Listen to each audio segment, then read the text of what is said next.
All right.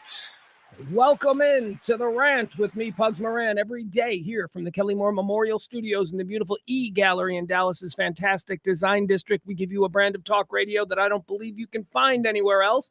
And we're doing it differently now because we have guests. That's right. Every day I'll be bringing a guest in. Look who our guest is today.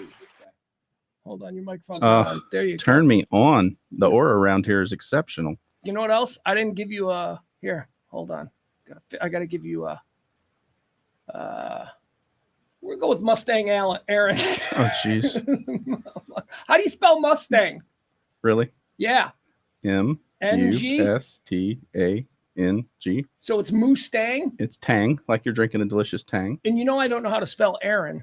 So it's two A's. Aaron. I mean, how many times a day do I hear that? All right, there's no reason for the two A's in Aaron. I'm going to stand by that. I've been saying that for years. Well, it was named after Elvis, but they didn't want an exact copy. His was 1A. His was 1A and 2 R's. Yeah. See? Okay. We had to mix it up so it didn't seem blatant. All right, ladies and gentlemen, our guest today is Mustang Aaron, old friend of mine. There he is. Take him in. I was Limo Aaron, Metro Aaron, Mustang Aaron. Yeah, right. Over 30 years. Oh. All right. So we're going to do the show today like we normally do. It's no longer a stream of consciousness. Now it's a conversation between two people. Oh, am I the second? No, you're the third guest. Nice. You're the third guest. The first was Mace. Well, no, I just meant the second today. Second today. You said there's two people. That's me and you. You're not two people, and I'm a third. Is this what this is going to be? Could be. Is this all right? Give me, actually, give me a count to 5 on your mic. 1, 2, 3, 4, 5, 6, 7, 8. There you go. You're good. All right. All right, Mustang Aaron joins the show. It feels nice. There you go. People know who you are. One other thing that I did want to mention, I'm going to have this scrolling at the bottom. If you're interested in coming out and hanging out with us next Tuesday night, that's right, we're taking the show on the road. We're going to start doing weekly trivia contests. First one is Tuesday. Here, I'll put it up. Let's see, I got a nice little thing. Boy, too many tickers. All right, there you go. All right, here it is, right there at the bottom of your screen. It says, join Pugs and Brandon for Trash Trivia, Tuesday, March 25th. That's Tuesday. It's coming up Tuesday. Where are you going to be? Back 9, 4060 Beltline Road in Addison, Texas, our old stomping ground, the Back 9. Once again, sign-ups for Trash Trivia begin at 6 o'clock. Now, here's the deal, okay? Here's the deal with Trash Trivia. Now, I used to run trivia contests. I used to do... we did full contact trivia in Chicago, which became a game called Whack-A-Stick that we used to play here. I don't know if you remember, we used to beat people with sticks. We'd play trivia. And I remember that. With sticks. Yeah, that was our game here. So I've done trivia nights before, and Brandon, who is the king of the after work bar event, right? That's been his stomping ground these past 20 years here in town. He has a version of Twitter that he wants to do. So we're not entirely sure. This is going to be a work in progress. Here's what Tuesday night is going to be. Tuesday night is going to be a really fun time where we can all, people from the chat room, get together and hang out at the Back 9, 4060. Is it 4060? 4060 Beltline. Does that sound right? Okay. 4060. All right. Yeah, it's 4060. We can all hang out at the Back 9, 4060 Beltline Road on Tuesday, and trivia is going to be involved. All right? Okay. I mean, if you get the questions wrong, you can't beat people anymore. I think that's going to be something I'm going to try and introduce. How about pie? Like a pie in the face. A pie in the face? Who's paying for the pies, dude? I have a stick. Brandon. I can just beat them with a stick. That's true. Yeah. All the overhead comes from him. Yeah. That's true. All right. So that's Tuesday. Join us. Come on out the Back 9, 4060 Beltline Road. It's going to be fun. All right. Trivia. It's a way to hang out. Look, I've been saying for a long time, right? People are like, you need to have a party. You need to do something. We should all get together. We're in the chat room every day. So here we go. We're going to start doing that. And I hope you guys can come hang out. How's life, Aaron? What's going on with you? Just working, trying to pay bills. Are you familiar with how this show works? Yes, I try to watch. You try to watch when I'm in my office. It's current events. It's lifestyle. It's just whatever's happening in the world. I love the new setup. This place is awesome. You like the new Kelly Moore Memorial Studio? I'm telling you, it's got strong aura. So right here, you can't see it. I'm pointing off to an open space on the wall. Right there. I have a picture of Kelly that is hysterical. And she would hate, like she would be mortified that I would put it up, but also because I know her, there's a part of her that would be like, no, I'm actually okay with it. Yeah, so poster size. Yes, I want it. It's she did glamour shots once. And I've got a glamour shot of her in lingerie that looks both sexy. I mean, I'll admit it. It looks sexy. It looks sexy and disturbing. And it's one of the funniest pictures she's ever taken. And she will tell you in private that she likes the picture because she thinks it makes her look good. But it's like putting a picture of her sister up there, though, a little bit.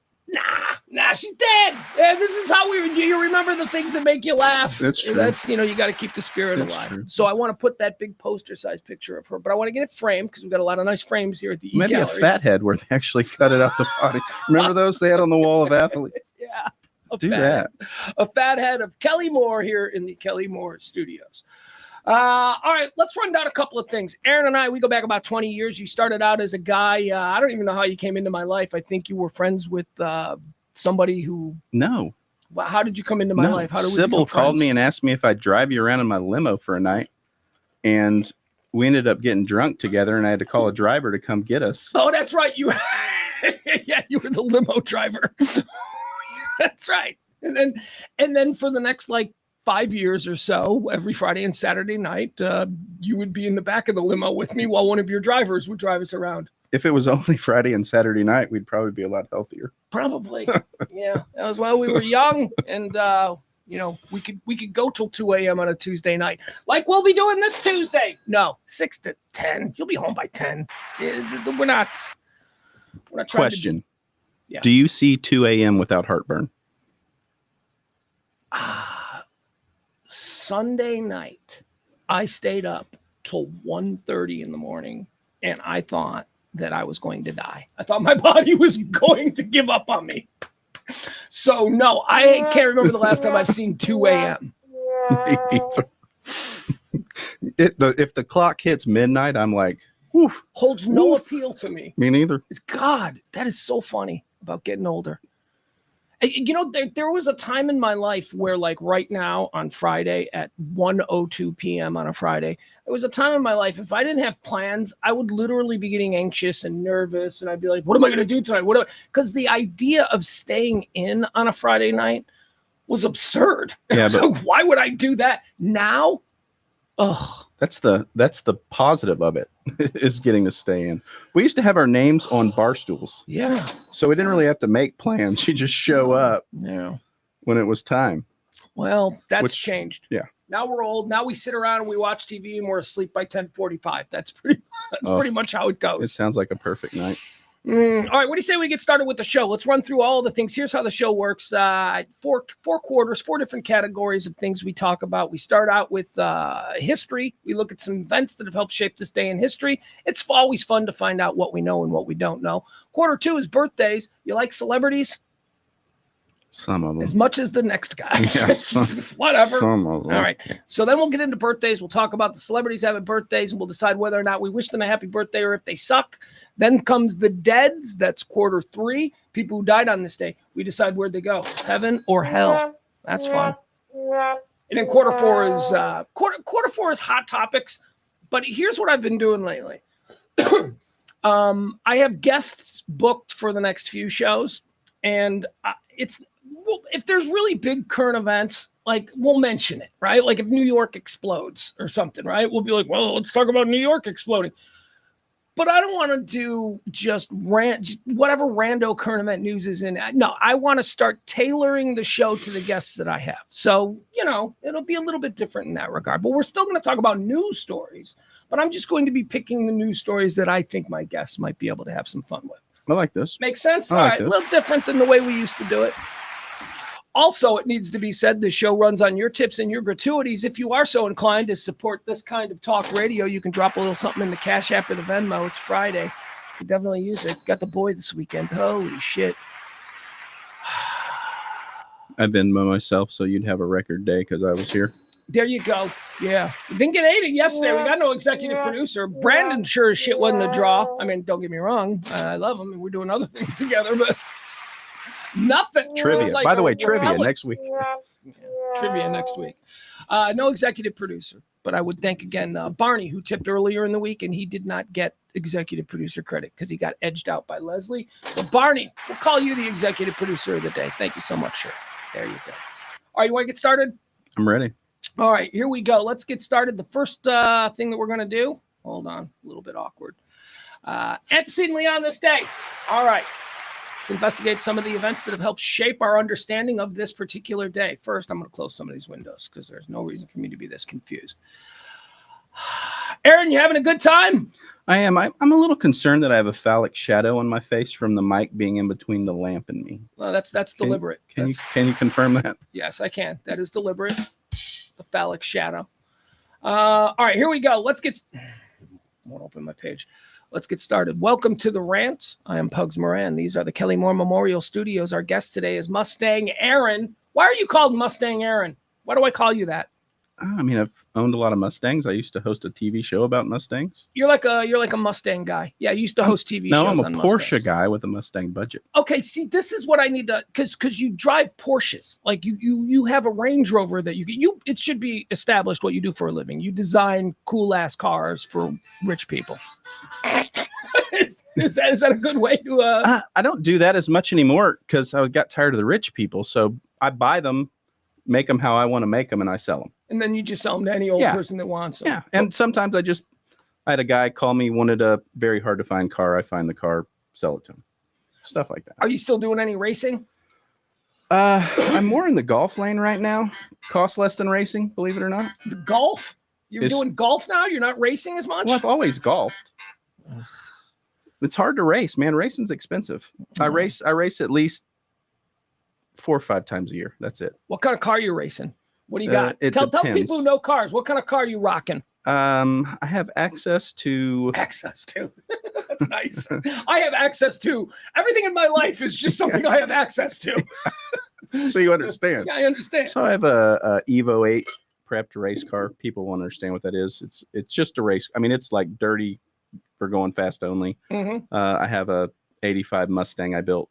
That's just the body. Everything else is handmade. But you prefer Porsches. Yeah. They tend to make me money when I sell them, so they go away quick. Porsches? Yeah. You sitting on any Porsches now? I have a Cayenne Turbo. That is a little daily I keep around for fun. I have a 911. See, this is so cool because you've got daughters. Not only that, I want to talk a little bit about your situation as a father of daughters. Not only do you have daughters, you have beautiful daughters, you have beautiful, smart daughters, right? So it's all the good things that you want in a daughter, but that is not always good for a dad to have to deal with. Beautiful, smart, ambitious daughters who are going out there and taking the world on. What kind of car? See, this is what makes me. What kind of car is your 16-year-old daughter driving around in? So my 17-year-old and my 16-year-old both drive Audi Q5s. Just because they're laying around? No, I went out and got them. I know the cars. I know how long they'll last. I gave them both a $10,000 budget. $10,000. Okay, yeah, but dad can take. Yeah. They have a dad who can take a $10,000 budget and turn it into a $100,000 car. But they're inexpensive cars when they're used. I don't buy new cars. Okay. They're inexpensive when they're used. I find them. I fix everything to make them perfect. And actually, the older one, she has a job and she has money. So she paid for an additional half to get a newer. So she's got 20 grand in her car, but it's 3 years old and no miles, and it's mint. The other one is old, but it's low mileage, and I just fix everything. Yeah. If you fix everything and it's like new. If you can fix everything, a car will last forever. That's right. There is no limit. That's right. So she doesn't have a job. That's you say, oh, is my watch making noise? Your watch is making noise. I don't know how to turn that off because I'm old. All right. My phone's off. I have the one that's the soccer player, and people that know me know that was my whole life till I was 25, from 4 to 25. So that's kind of my pseudo son. I get to enjoy the soccer, but they don't care about the cars. What's this white Range Rover you pulled up in? Is that one for sale? Yeah, I like to drive them as daily, so I buy them. Car. It is a nice car. What does a car like that cost brand new? Sticker on that car was probably 135. Jesus. 135. Well, hell, pickup trucks are $100,000 now. Yeah, that's absurd, man. I still live in a world where gym shoes shouldn't cost more than $20. Right? You know, that's where I'm from. I'm from the 80s. I can't help it. I mean, what people want cheap cars, right? They're like, oh, I'll get a Honda Accord. A Honda Accord's $45,000. Yeah. That's an economy car? Yeah. Things are just expensive. We're old. We're the old crotchety men going, I remember when I could get gas for 95 cents a gallon. So we are. And I do remember that. I say this all the time. There has never been a person who has stood up in their time and said, these are the good old days. Every old man has always been crotchety about whatever the hell is happening next, right? That's just the way it is. Hey, I wanted to ask you, are you watching any TV? I don't really think of you as a big TV watcher. You'll like find one thing. I wanted to mention a couple of shows that I'm watching for the audience. Just for people, if you're looking for something to get into this weekend. What are you watching? Anything good? Not really. Stupid Monster Garage? Like, that's all you watch? Bullshit like that? I watch stuff I can learn how to do things on YouTube. Like what? All things. YouTube. All right. I mean, I can build a shelter in Alaska and survive for 5 days if I need to. Handy too. Yeah, I guess that's handy. And then, believe it or not, although I've been building cars for 40 years, there's still stuff I like to learn. So I watch metal forming, stuff like that. But really great I have stuff. A wife, so I do sit in the same room with her while shows are going on. Doesn't count. Wives don't know anything about what to watch on TV. Wives watch say a show on your TV. list, and I'll tell you if I've seen it on my screen. White Lotus. No. See, that wives don't watch good stuff. That's good stuff. She puts the Reacher on with that the real buff kid. Yeah, you know why she's putting that on? Yeah. It's not good for you. It's fine. No, it's fine for me. It's fine for you. Yeah. All right, good. Yeah. I love that. Now that is a relationship that knows where it is. Yeah. It's very good. He works out so I don't have to. There you go. Yeah, Reacher. All right, how about this one? Let me share this one with you. Here's one that I'm obsessed with. And it snuck up on me because there was only 2 episodes on Sunday night. And I thought it was only 2 episodes, but it's one of them deals where it's a weekly thing where like every week drop them. Right. But I saw 2 and I thought, oh, this can only be 2 episodes. It's a true crime on HBO Max. It's called, and I'm old, I still call it HBO Max. Do you know they don't want us to say HBO anymore? That's not a thing just anymore. Max. It's just Max. There is no HBO anymore. It's just Max. Okay. I'm from the 80s. HBO will never go away. This buying all these different apps to watch shows is probably what killed my TV watching. It's hard, man. It's hard. Let me tell you, you know where, I haven't been able to figure out how to do it, but I think there is a lane for whoever comes up with the new version of TV Guide. There was no way. How could you track it? There was no way to know what is on. There's too much stuff posting every day. There needs to be TV Guide, man. You'd sit in your couch and you'd open the book and you'd be like, it's this time on this day, what's on? It was beautiful. Do you use a Fire Stick or a Fire TV or whatever? So this is what I have in my house. Okay. So I can watch sports in Europe, you know. It has a search bar for everything. Any show you want to watch, and then it tells you what app it's on. Mm-hmm.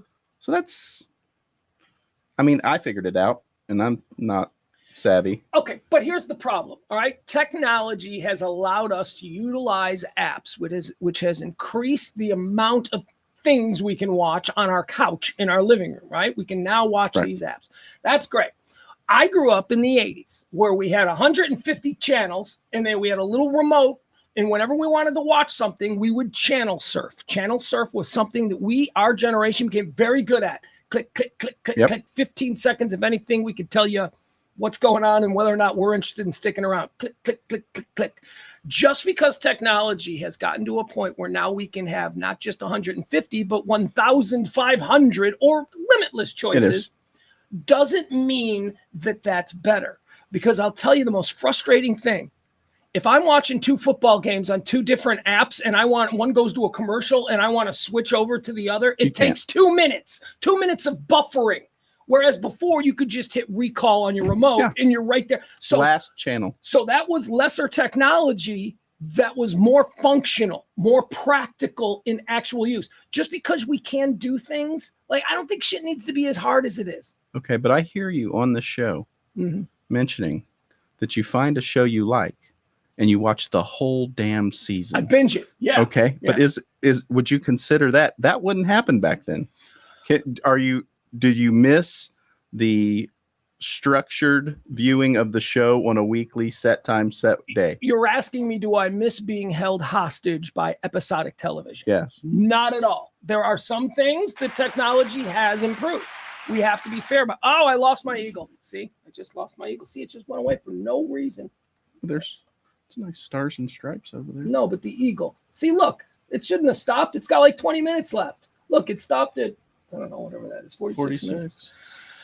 All right, hold on. Have they had an online vote? I love the eagle. I love the eagle. Yeah, the eagle's my favorite. We're going to have to get that permanent on there. And Ed's going to have to help me with that. Anyway, back to what we were saying. So I just think that if someone can figure out a way to create a guide for the way television works now, I think that's a moneymaker. I think that's... No, he would also have to be the smartest man on the planet. It would have to be an app. It's not going to be a magazine. There are no more magazines. No printing.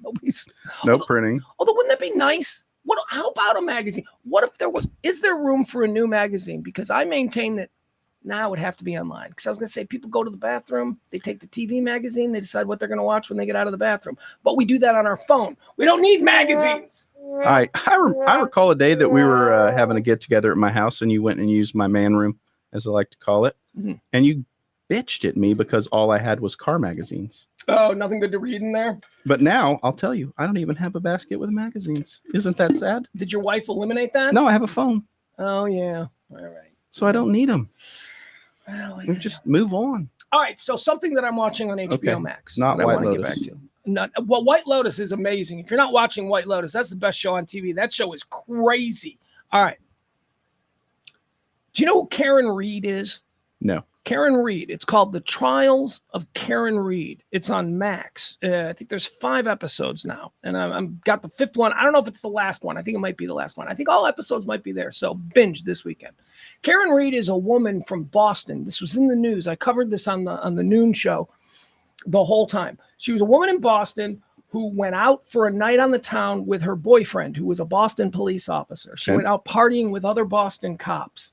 When the bar closed, all of these cops were like, let's go back to Tommy's house, Tommy, after hours kind of a thing. So they go back to this after hours. Now, it's a blizzard. It's a blizzard happening in Boston on this night. They're sitting outside this house where the house party is inside. Apparently the woman, Karen Reed, does not go in. She gets into something with her boyfriend, right? And he goes into this party. Let's stop the story here. I totally know what happened. She wanted to go home. He's drunk. He's partying with his cop buddies. And we're just come in for a minute. Just come in. And she's like, no, it's a blizzard. I've been there. Yep. Right? That's so I can see that. So she left. Okay. She goes home back to his place where his kids are. And she's like sort of like stepmom kind of thing, hanging out with the kids. She's mad at him, but this is life. This is just a fight. I still got to go home and take care of the kids. They got to go to school in the morning and all that kind of stuff. 4:00 in the morning comes around. He's still not home. She's like, what the hell is this guy? 6:00, still not home. Now she's calling people. She's like, I think his name is, I don't know, Tommy something O'Keefe. I don't know. It's some Irish Boston cop name. Can't find him. So she calls her girlfriend. She's like, they didn't come home and blah, blah, blah. We need to go find him. There was a blizzard. So they go back to the house where the party was and they find him lying dead in the front yard. Like so many Chiefs fans. Just lying there, this Boston cop. Now, she says that she dropped him off at the party. They had their little spat. He went inside. She drove off in the blizzard, right? The police say, you ran him over and you left him out there. Whole bunch of people left the party. Nobody saw him laying there in the front yard. But, of course, there was a blizzard and it was cold, and so people probably weren't checking out the landscaping, right? They were just getting to their car. Based on true story? What's that? Based on a true story, or just this is a scripted? documentary. Okay. Yeah, okay. no, this is, I talked about it on the news. So Karen Reed is now on trial for murder. They're saying that she murdered this guy. Her lawyers are saying that no. There was some deep, bad cop shit going on in that house. He went in that house. He got his ass kicked by those cops. His wounds, like what the autopsy, the wounds, not getting hit by a car. Like they had experts come in and testify that he was mauled by a dog. And the people in the house have a giant German shepherd who has been impounded twice for mauling people. And then, strangely enough, like a couple of weeks after the death, they got rid of the dog. Like when the police started coming around, they got rid of the. It is fascinating. I don't know whether she did it or not, but it is an awesome story. The Trial of Karen Reed. It's on Max. It's crazy, and it's all this boyfriend, girlfriend stuff. I mean, I'm watching and I'm totally relating to all of it. Just like, I've been in that fight. I've had that fight where she wants to go home and I want to keep going. And I love your TV suggestions generally, but I don't even know if I have Max. Oh, you know? No. Yeah, it's sad. You must be one of the poors, as my son would say. One of the poors who don't have Max. All right, let's get started. It is the Rant for the 21st day of March, year of our Lord, 2025. It's the 80th day of the year. That means that there are only 285 days remaining until the end of the year. Mustang Aaron is our guest, and now it's time for Antecedently on this day. Let's get into it. Let's check Aaron's knowledge of history. Oh, boy. I say confidently with all the answers in front of me. Yeah. Like Alex Trebek used to do. Yeah, where's my computer? On this day, Aaron, antecedently in the year 1788, a fire in New Orleans leaves most of the town in ruins. I believe there's a song about the New Orleans fire. Didn't they burn down like 10 times? Which one is this? The one in 1788 on this day. Okay. Let me tell you something about this. This Write that bothers down. me. Aaron, you're a soccer fan. I am. What's the name of my hometown team's soccer? Chicago? Fire? Yeah, there you go. Fire. Why is my hometown soccer team called the Fire? Because they burned down a lot. Because what? Because it burned down once. This is just another example. Yesterday, it was the Boston fire. We commemorated the day Boston burnt to the ground. In Chicago, part of our legend is that we're the city that burned down and built back up. And every single day I sit here and I learn that another American city is burnt down and that we are not special at all.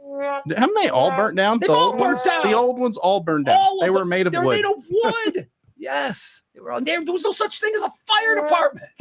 Yes, and they lit the streets with fire. In urine and Lanterns. poop. Poop is it's an accelerant. It is.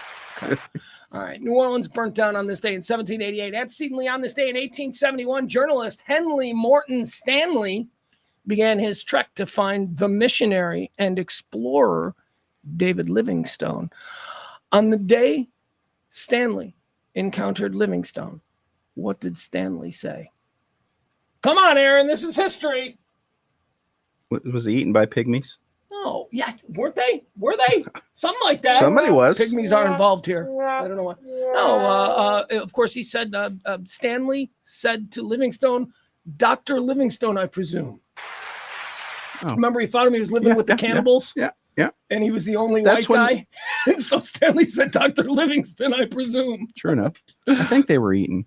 Probably. I think they were eaten. A lot of that That's stuff. the important part. On this day, antecedently in the year 1946, the Los Angeles Rams signed Kenny Washington, making him the first African-American player in professional American football since 1933. This is one of the more interesting things about the NFL. The NFL desegregated, like in 1919. They had Indians, they had Mexicans, they had black people, they had the NFL, the early NFL had everybody. They desegregated. Huzzah! And then they resegregated again. What year? 1933 is when they resegregated. That's pretty early. Well, they took a look around and they're like, you know what? We're actually kind of growing into something. Maybe we shouldn't let the coloreds play. And they all went, huzzah! There you go. And it wasn't until this day in 1946 that the Los Angeles Rams signed Kenny Washington, who wasn't the first black man to play in the NFL, but he was the first when they rethought. You know who did it? The dude who runs Washington, the Washington Redskins. That dude was like a crazy racist. They're the Commanders. They are now, yeah. Was it Jack Kent Cooke, or was that the guy that came after the horrible guy? Maybe Jack Kent Cooke was horrible too. The Redskins had a lot of bad ownership. Seems like it. On this day, antecedently in the year 1952, Alan Freed. Oh, is this a big moment in American culture? It was on this day in 1952 that Alan Freed presented the Moondog Coronation Ball and coined the phrase rock and roll. The very first rock and roll concert on this day in 1952. Alan Freed, the inventor of the phrase rock and roll, put on the Moondog Coronation Bowl, which is widely considered to be the very first rock and roll concert. After he got on stage and said, "Is everybody ready to rock and roll?" And it stuck. And then they needed Elvis to play the blues. All we really needed was Buddy Holly. That's all. Elvis was nice, but The day the music died. on this day, antecedently in the year 1970, the first Earth Day proclamation is issued. Earth Day, huzzah! Yay. On this day in 1970, same as Earth Day, San Diego Comic-Con, the very first one, is held on this day, 1970. Boy, that's big nerd money there. How do we get all the nerds in one place? It's not just nerds, though, man. I mean, yes, it was built on the back and the sweat of nerds. That's what Comic-Con is. Yeah. But now it's like, I mean, I went to a Comic-Con a couple of years ago when I was living in Chicago, and it used to be so everybody dresses up, right? Like, here's what used to happen at Comic-Con. It was all nerds dressing up, and once in a while you'd see like this fuddly chick who works in human resources, dressed up as Princess Leia, and you're like, oh, she's kind of hot as Princess Leia, right? Then the hot chicks figured out they could make some dough. And then the spokesmodels started showing up, and you started having like porn star looking Princess Leia's endorsing, Body Shot energy drink at Comic-Con. Seriously, it's all hot chicks, man. I tried to get my wife into it. She wouldn't take the bait. What'd you want her to do? Wonder Woman? What are we doing? I don't care. Pick one of those. Pick one. Pick one that shows a little cleavage and get out there and make us some money. The wife's holding together well. She is. She's holding together real well. 2 kids. She's still doing any bartending? Not much. Not much? No. But that's all. That's Yeah, but she's her story of being 30 is weird when you have a. Wait. And then they ask it, oh, aren't you? Yeah, I'm 32. Oh, and she lies about her age? Well, she shouldn't. No, she just. Oh my God. She let people know, or didn't let people know her actual age, and they'd go, "Oh, you're 32," and she wouldn't correct them until the stories changed to, "Yeah, but my 18-year-old daughter." Yeah, you just sprayed me. Oh my God, I'm so sorry. Oh, do I have napkins? Yes. Yeah, so it changes the narrative a little when you go, "Yeah, my 18-year-old or 17-year-old and 16-year-old daughter," and they're like, whoa, doing the math in their heads real quick. Yeah. Well, and she's not from Texas. So, Cali. You'd be like, well, maybe East Texas. Who knows? They get bored. They start them young out there. But California. Yeah.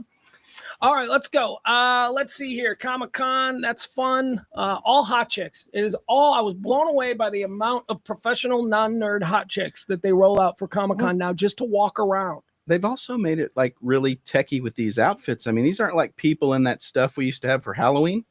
These are like full-blown animatronic critters walking around. Corporate sponsored now. Oh, it's crazy. Oh, yeah. Antecedently on this day in 1980, Cold War, American President Jimmy Carter announced that the United States would boycott the 1980 Summer Olympics in Moscow. Is that a big deal for you? Man, I was so young. You're so young. I didn't care either. I was like, whatever. I don't know what this is. We were coming off the Lake Placid hockey, right? At that point, I think I was all about Winter Olympics anyway. I think that's all I cared about. Antecedently on this day, year of our Lord, 1986, Debbie Thomas. Does that name mean anything to you? Nope. Debbie Thomas? Nope. Really? Debbie Thomas becomes the first African American to win the World Figure Skating Championship. She was our black figure skater that we gave to the world, and she was good, and she won. And I don't know that like she opened the floodgates for a whole bunch of other like black girls to be figure skater. Seems the Chinese and the Japanese have really sort of cornered the market on that. How many figure skaters can you name other than the one that hit the one in the leg? Okay, quick. Here we go. Quick. Back and forth. You name one, I name one. You name one, I name one. Okay, ready? Will Ferrell. All right, we're already out. That was amazing. Try this. Serious with figure skaters. Nancy Kerrigan. Tanya Harding. You're out. I'm out. You're out. Out. That's all I remember. Dude, I can go Oksana Bayul deep if I need to. Says a lot about you. That does. Debbie Thomas on this day became the first African-American to win the World Figure Skating Championships. Here, let's show her a picture. See if we can remember technology. her. I got to see this in person. I've only seen it on the stream. Debbie Thomas, she was I don't remember if she was hot. Let's see. She's probably hot because figure skaters have athletic. I just judge her by her personality. Pugs. There she is. There's the great Debbie Thomas. Look at her. Happy. Is it her birthday? Or no, she won today. That's right. Okay. All right, there she is. Impressive. Nobody remembers her. Nobody Nope. remembers Debbie Thomas. I barely remembered her. When I saw the name, when I was putting this little sheet together, when I saw the name, I went, oh, who the fuck is that? And I had to click on it, and I'm like, oh, yeah, I remember her. All right, You Debbie don't Thomas. remember. No, I do.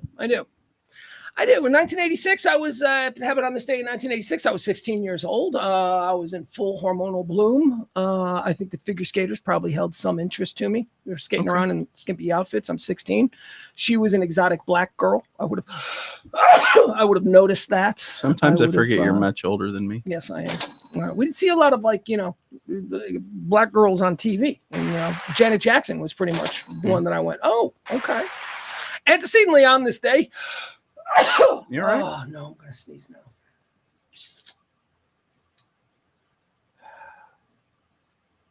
Need some vapor rub or something? No, it's a mental thing. I domino sneeze. Like if I sneeze once, I'll sneeze 30 times. And it's a mind over matter thing. I've got to get over it. On this day in 2006, the social media site Twitter was founded. Twitter. It's now X. I don't call it X. I mean, is it still a tweet? It is. To me, it is. But what would it be called otherwise? An X? Right? I don't know. That's the problem. X, okay? X is a dated branding symbol. X is a symbol of branding that was cool maybe 20 years ago when people were running around in affliction shirts. Maybe X was a cool way to brand your product back then. It's just so trite now. It's just so, oh, you're trying to be edgy. Oh, with X. Oh, is it a black? Oh, cool, right? So Twitter was such a weirdly unique name. It'd be like if Google decided to change their name now. Like Twitter was an absurd, made-up name that was sort of perfect. Tweets were perfect. Calling them tweets, that seemed perfect. I do like the tweet. Yeah, it worked. So now we bring in X, right? Now X is brought in because it's Elon Musk. And I'm very clear on what I think of Elon Musk. Get us to Mars, Elon. Okay, that's really like, I want you to do that. Focus on the Da Vinci aspects of your existence. Don't get into the muck with the regular people. Okay, you have the potential to be one of the most important people this world has ever produced if you can, in fact, create a colony on Mars. Okay, if that is something so let's focus on that. All this other divisive nonsense that he's getting into, I hate. So I'm pretty clear on my thoughts on Elon Musk. Did you not give him credit for Tesla? No. It's an electric car company. I know, but it was electric or not. Obviously, I have a car thing, and I won't own an electric car, right? Because I'm old school car. But how long's it been since a new American car company actually was introduced, created a product, and then now is the number one most valuable American car company there is? Is it still? Yep. Mm-hmm. I mean, the bottom has fallen out. It is falling. I mean, but the stock. The board of directors are calling on him today. One of the stories we're going to talk about to recall him as chairman of Tesla. Really? Yeah. Well, because he's hurting. And I understand the stock is a value, but their business, there hasn't been a car company even make it since General Motors, Ford. These are all in the early 1900s. Yeah, but it's again, impressive. But it was impressive. It was. I think they're beautiful cars. Oh, I think they're terrible. You think they're terrible? I think they're cool looking.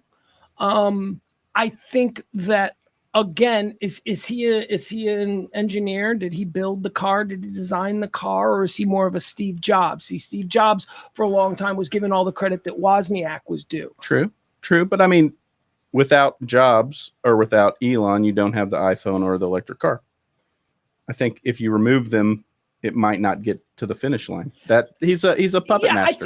I think we would have the phone. I think the iPhone would be in a box in Steve Wozniak's garage that he tinkered with on weekends. It took Steve Jobs to bring it to the world. Right. It took Steve Jobs. Yeah. Yeah. You needed the puppet master to help the other people. And I have a lot of respect for Steve Jobs. I mean, but he's not an engineer. He's not. He didn't invent the technology. Those were a team of dorks in white coats who he paid well. But he also took all the credit from, so I don't know. Elon Musk,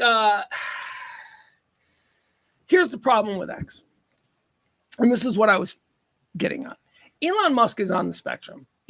For sure. Elon Musk is not cool. Elon Musk, if you look at pictures of him before he became the world's richest man, he was a serious wallflower dork. Okay. Yes. He was never invited to any cool parties. He never went to any cool parties. He doesn't have, I believe, the social ability to determine if something is cool or not. He is just that guy. But because he's the wealthiest man in the world, everybody's, they encourage him. So he acts dorky because nobody tells him stop acting dorky. So he's up there embarrassing himself, jumping around on stage like a kid on the spectrum who doesn't really know what the appropriate level of enthusiasm for the moment is. He embarrasses himself. And I want him to stop doing that. And calling Twitter X is exactly the kind of thing that I think a guy like Elon would think is cool. And it's terrible. 20 years ago, it might have been cool. But it's like a fucking affliction shirt now. X. Oh, you're so edgy. X. You know how many different things, how many different apps I have on my phone that have the X logo? I have to have the Twitter app in a specific place because the Xfinity app is also X, and I watch the Xfinity app. Then I have another app that is an X. Oh, X-Ray. That's what it is. It's an you have an X-Ray app? Well, it's not actually X-Ray. It's an app. I don't have any other X's on my phone. I don't know. It's just not interesting. I agree. It's silly. Twitter was silly and interesting, and it was interesting because it was so unique. We'd never heard that word before. X, come on. Energy drinks called X. There's everything called X. There's pills called X. Just tired of X. That's going to do it. That's Antecedently on this day. Was that the first quarter? That is the first quarter. We killed it. We killed it. Time for the second quarter. We call these birthdays. These are celebrities having birthdays, and we're going to tell you whether or not you should be wishing them a happy one. Here we go. Born on this day. Who's the first one? Born on this day, Johann Sebastian Bach. Any thoughts on Bach? German composer and musician? I will say that I have 1011 always programmed in every car that I drive. What's your favorite Bach song? The second movement of Spring Lake Theory. It doesn't matter. I just like to listen. This problem with Bach. It's truly remarkable. The thing about Bach, you can't name one hit, and yet here we still know his name. The music is good. He's like the Metallica of his time. He succeeded despite no radio airplay. None. No hits. Okay. Born on this day in 1906, John D. Rockefeller III. John D. Rockefeller, billionaire. Do you know what this guy's story is? Was he eaten by pygmies too? No. That was his son. No. What? It was Livingstone. No, there was another guy. Stanley. No. Another guy. No. Yes. Okay. Another rich guy. Yes. Being rich guy stuff, getting eaten. Oh, the Rockefeller family story. There is all kinds of. So yeah, what you're saying is probably true. The Kennedys certainly are the famous ones for having all the tragedy. Vanderbilt. The Rockefellers. Okay, so the Rockefellers are the family, and this guy, John D. Rockefeller III, is the guy whose grandson was kidnapped in Paris in 1970. And they sent back like his ear or his fingers to like parts. Parts of him to prove. And the old man said, "Nah, that's too much." Yeah. And it wasn't too much. It was like an amount of money that wouldn't have affected him at all. And he was like, "Yeah, I got like 10 other grandkids. I'm not really worried about it." Isn't this one of those names that people talk about that's the puppet masters of society? Trilateral Commission, the Illuminati, whatever you want to call it. It's rich people from 1800s that are now worth so much money. It doesn't matter. When I think of that shit, the dudes in the robes in the cavern, and they're like, "Ooh, we have been making decisions for the world since 1410." Yeah. That whole weird group. Drink some pig blood, get you a little candle. That ain't Bezos or Kardashian or Elon. No, that's Vanderbilt's, and that's Carnegie's. Carnegie. That's I don't know, whoever fancy right. I bet you there's some Windsors, from the royal family in there. There's probably some Habsburgs. I'm sure the Habsburg family still has power. Yeah, but they go expand, change their names, do other. This is just like earlier. I can't remember any celebrities' names because you're old. Anderson Cooper. Yeah, he's a Vanderbilt. But he didn't change his name. But his father was a Cooper, and his mother was Gloria Vanderbilt. Right. So he's Anderson Vanderbilt. That's Cooper. What I'm saying. When the women have these kids and the names change, You don't understand. There's still these powerful people that you can't track. Well, but that's when you do the trick where you make the mother's maiden name like an important part of the name, like Anderson Vanderbilt Cooper. Yeah. Like you make sure that people know he's a Vanderbilt. Kennedys do that a lot. Oh, yeah. Because a lot of the Kennedy women married other dudes, but all their kids are like James Kennedy. Well, for instance, we've got Jack Kennedy Schlossberg, who is JFK's grandson. Schlossberg doesn't exactly sound Irish Catholic. I don't think that would have worked back then. No. I don't think that would have been allowed. All right, born on this day, 1906, John D. Rockefeller. Screw him. Rich guy. Don't like him. He was a bad guy. Wouldn't even pay for his grandkid. What kind of a grandpa is that? What kind of a grandpa is that? Antecedently on this day, born in 1922, the great Russ Meyer. Do you know Russ Meyer? Nope. Russ Meyer was a film director. You know what Russ Meyer was? Russ Meyer was America's original pervert. Russ Meyer was like the Larry Flint, Hugh Hefner of like the 1950s. Like, well, I guess Hugh Hefner was around in the 50s. My point is this: he made like sexploitation films. He is like the director who was most closely associated with a genre called sexploitation. I'm okay with it. I'm okay with it. Russ Meyer films are funny. Beyond the Valley of the Dolls is great. Let's look at some pictures. Oh, that's him? Yeah. Some stills from Russ Meyer show you exactly what he was into. With his Amazon women in the loincloth? Okay, so Russ, look at that. See, that's like all of Russ Meyer movies featured broads like that. Look at that. That's some Valley of the Doll stuff. I think there's one on Netflix right now. Just nothing but hot chicks. Yeah. All right, Russ Meyer. Happy birthday, Russ Meyer. He's allowed. He's allowed to what? Continue being dead because he's dead. Thumb up. Actually, let me see something on Russ Martin here. Russ Martin. Well, that's why we don't like people named Russ. Russell Albion Meyer was an American filmmaker. He was primarily known for writing and directing a series of successful sexploitation films featuring campy humor, sly satire, and large-breasted women. That was his thing.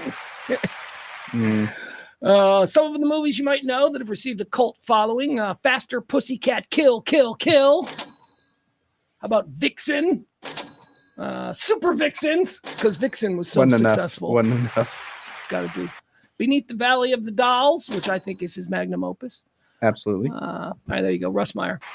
He was, you couldn't show boobs, right? So, because you couldn't be naked in I think they were showing some boobs. Europe, they were. Yeah. Like we're talking like 1950. Yeah. No, America didn't have until the 60s.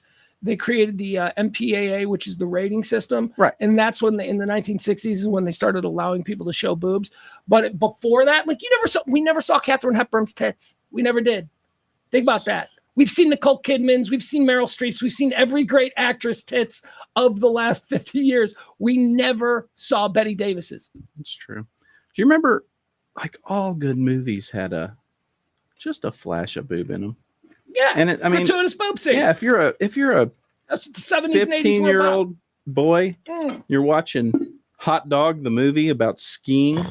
You see that Shannon Tweed, I think, was in that. Shannon Tweed. Oh, who was the guy? There was a guy who was my hero in all those. Dean Cameron. That's him. You guys remember Dean Cameron? Up the creek. Hot Dog. We got to look at Dean Cameron here. Dean Cameron is a Gen X icon. He is. This guy was in every movie that was on Showtime or HBO after midnight. Loved him. If it was a bunch of teenage. By the way, I love those ski movies. Ski Patrol. Yep. Dean Cameron. Ski Patrol 2. Dean Cameron. Ski Patrol 3. I'm sure. Dean Cameron. They couldn't get Dean for Ski Patrol 3. He was too much. 50 grand he was commanding by that point. Hold on. Dean Cameron. This guy was everywhere. He was a big actor. And then oh my God, look at him now. Oh, he's old. Oh my God. Oh, Summer School. Remember Dean Cameron in Summer School? Oh yeah. See, this is the kind of shit that, we need to glom onto. Here's Dean Cameron now. This guy was a superstar, man. What happened to those movies? Look at there. Look at Summer School. Remember Summer School with Mark Harmon? Yeah. And they were like, he's a teacher, and they all wanted to just go surfing. And he was a filmmaker. Dean Cameron was with his buddy, and they wanted to make films, and they wanted to make really gory slasher films. Yeah. They were really violent. No, Let's see with the eye in his mouth. Yeah, that's when he spit the eye out. There he is now. Wow, we've moved to old age. He looks like an estate attorney. Yeah, He doesn't look like the wild man from the Ski Patrol movie. There he is. That's 80s Dean Cameron. Was he sporting a wig back then, or you think that hit later? I don't know. Yeah, I don't know. I think that's probably real stuff. All right, there you have it, Dean Cameron. I miss that genre. How do we get on to Dean Cameron? I don't know. I'm glad we did. Russ Meyer, Ski Patrol, Sexploitation. Yep. That's it. Born on this day in 1946, Timothy Dalton. I'll allow it. I watched them all. Not my James Bond. He's not my James Bond, but you watched the movies. He's the worst James Bond. Man, I really didn't like Pierce that much. James Bond draft. All right, here we go. We're going to do a James Bond draft. Sean Connery. First off the board. First. We're in agreement. Sean Connery, first off the board. Nobody better. He is James Bond. Roger Moore. Roger Moore is second. That's right. A different, and what I appreciate about Roger. Totally different. What he went. Sean Connery was a rogue. He was rakish. Yeah. Roger Moore was sophisticated. He went a totally different direction. Yeah. And Smooth. it worked. Smooth. Right. Here's where we get into trouble. I think Sean Connery and Roger Moore are no-brainers for 1, 2. Who's number 3 in your James Bond? Daniel Craig. Daniel Craig. Yeah, right. Yep. Right. It's got to be Daniel Craig. Then Pierce, and then last Pierce Timothy. and then Dalton. Nobody cares about Timothy But Dalton. I still watch the movies. You know, I've never seen any James Bond movies all the way through. Really? Never. I know. I think it's Memorial Day that TNT or somebody or TBS runs them all. ABC. And I love that day. ABC back in the 80s on Sunday nights, the Sunday night movie, they would occasionally show James Bond movies. And I remember watching, those were usually Roger Moore or Sean Connery, because those were the ones that were made at that time. And I never watched them all the way through. It never connected with me. Maybe it was because it was English. I didn't like it. Maybe, I don't know. I mean, it's completely different series with Daniel Craig, because that's like modern action killer movies. But Roger Moore, I mean, Octopussy was amazing. Not only that, though, but Roger Craig. What's his name? Daniel Craig. Roger Craig was a running back for the San Francisco 49ers and a manager of the San Francisco that Giants. throws you off? Daniel Craig. I can't remember his name. Daniel Craig's a good actor. He was third on the list. He is a good actor. He's a good actor. I loved him in Knives Out. All right, let's go. What else do we have here? Next, birthdays. Eddie Money. Oh, I loved Eddie Money. Oh, man. 2 tickets to paradise. An entire life based off of what, do you have 1.5 songs? Are you insane? We're not going to have this argument again. Right. We've had this argument at the bar. We've had this argument at the bar so many Hold on, times. I gotta do something here. I gotta find something. Oh. Is this it? Are you looking for your iPod? Oh, yeah, son of a bitch. You don't get to make a statement like that and just have it go across the boards without me commenting. Okay, here we go. So you want to talk about Eddie Money. So what is your contention, sir, that Eddie Money has one hit? I mean, I recognize he has more songs. No, you don't. You just said, pretty good career for a guy with 1.5 songs. 1.5 songs paid for that guy's life. No. See, this is the ignorance. That it just you're gonna be humiliated here. I don't feel humiliated. Eddie Money has a lot of hits. Let's go. Let's track through Eddie Money. First of all, he's awesome.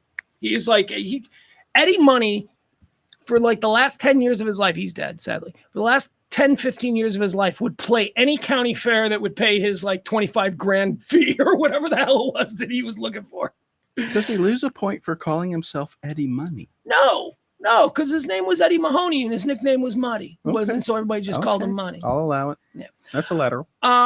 Anyway, because he would do all of these, he always did Taste of Addison or whatever. He would come in and do radio. And he was awesome. He would just hang out. He was sober. Right? He wasn't like a stupid rock star. He was fun. He was nice.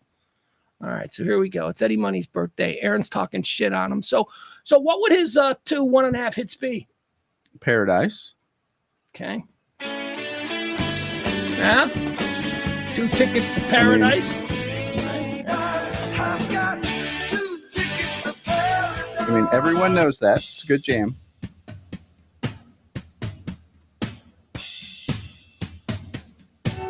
Or Tom Tom. Come on. This is his best song. Shake it till the middle of the night. Shake it. Come on, shaking. I You don't know shaking. I do. Okay, my favorite. Take Me Home Tonight. My favorite. Eddie Money, Ronnie Spector. Yep. My Solid favorite. choice. It's my second favorite. Shaking is my first. Really? Yep. Run through me. Let's find the key and turn this engine on. There you go, Ronnie Spector. Feel you breathe. I can feel your heartbeat faster. Take me home. Oh, maybe it's not. Anyway, that woman, she had just come through a relationship with Phil Spector where he basically made her live in a box for like 10 Right, years. right. And then Eddie Money is like, now that you're single, do you want to come out and do something? Tonight, It's like, all right. I wanna let you go till you see the light. Take me. When does she sing? Doesn't matter. I don't care. Okay, how about this one? Hold on. But if I could walk on water. Come on! All right. He had a string of hits in the 90s Okay. that you are not being respectful of, sir. Okay. You know, we don't need to do anymore. There's dozens more. Are you saying does he have 5 good songs? Yes. Okay. Yes, absolutely. Respectable. 5 good songs. Eddie Money is cool. I will not have you slander Eddie Money. All right, let's keep going. Happy birthday, Eddie Money. He's dead now, so he can't hear us, but he was born on this day in You might be able 1949. to. Born on this day in 1958. I worship this guy. This guy did it, man. This guy did it right. Hit it out of the park. It's Brad Hall's birthday. Do you know who Brad Hall is? Nope. Brad Hall was a comedy writer, not very talented. He was also a comedy performer, not very memorable. Worked on Saturday Night Live back in the 1980s, the year that Lorne wasn't there, the shit year that everything was terrible. Eddie Murphy was there and Joe Piscopo was there, so that was good. But Brad Hall was certainly lost in the shuffle. However, Brad Hall met his wife there, and they've been together ever since. And not only is his wife an absolute delight that I think everybody loves, but she's a billionaire. Like, she was a billionaire before she became famous. Brad Hall married a 21-year-old Julia Louis-Dreyfus and has held on to her. She's a billionaire. Her grandfather started the Dreyfus Fund, which is like some massive, like, Yeah. ugh. But she showed up a billionaire. She showed up a billionaire. He's not. And she's, by the way, Julia Louis-Dreyfus on Saturday Night Live. Hot. She was cast because she was 21 and really cute. Really hot. Brad Hall, not. Total dork. Tall, skinny, weird, not even talented. She's a billionaire. She's hot. She's super talented, seemingly really cool. And he's had her for 40 years. That's winning. That's a great accomplishment. That's winning. He gets points for that for sure. In the, I don't know if you watch Curb Your Enthusiasm, but one of the plot lines for Curb Your Enthusiasm was that Larry was being pressured to get Seinfeld back together. So a string of episodes featured the cast of Seinfeld with Larry trying to convince them to come do another season of Seinfeld. And he would go to Julia Louis-Dreyfus's house at like the middle of the night when just like, I know she's up. And he would go to her house and he's banging on the door. And Brad Hall comes to the door and he's wearing a bathrobe. And I'm just like, this dude has it perfect. I mean, he's not threatened by his wife. He's obviously totally cool and proud of her and he loves her. And that's great, you know, if you're in that place.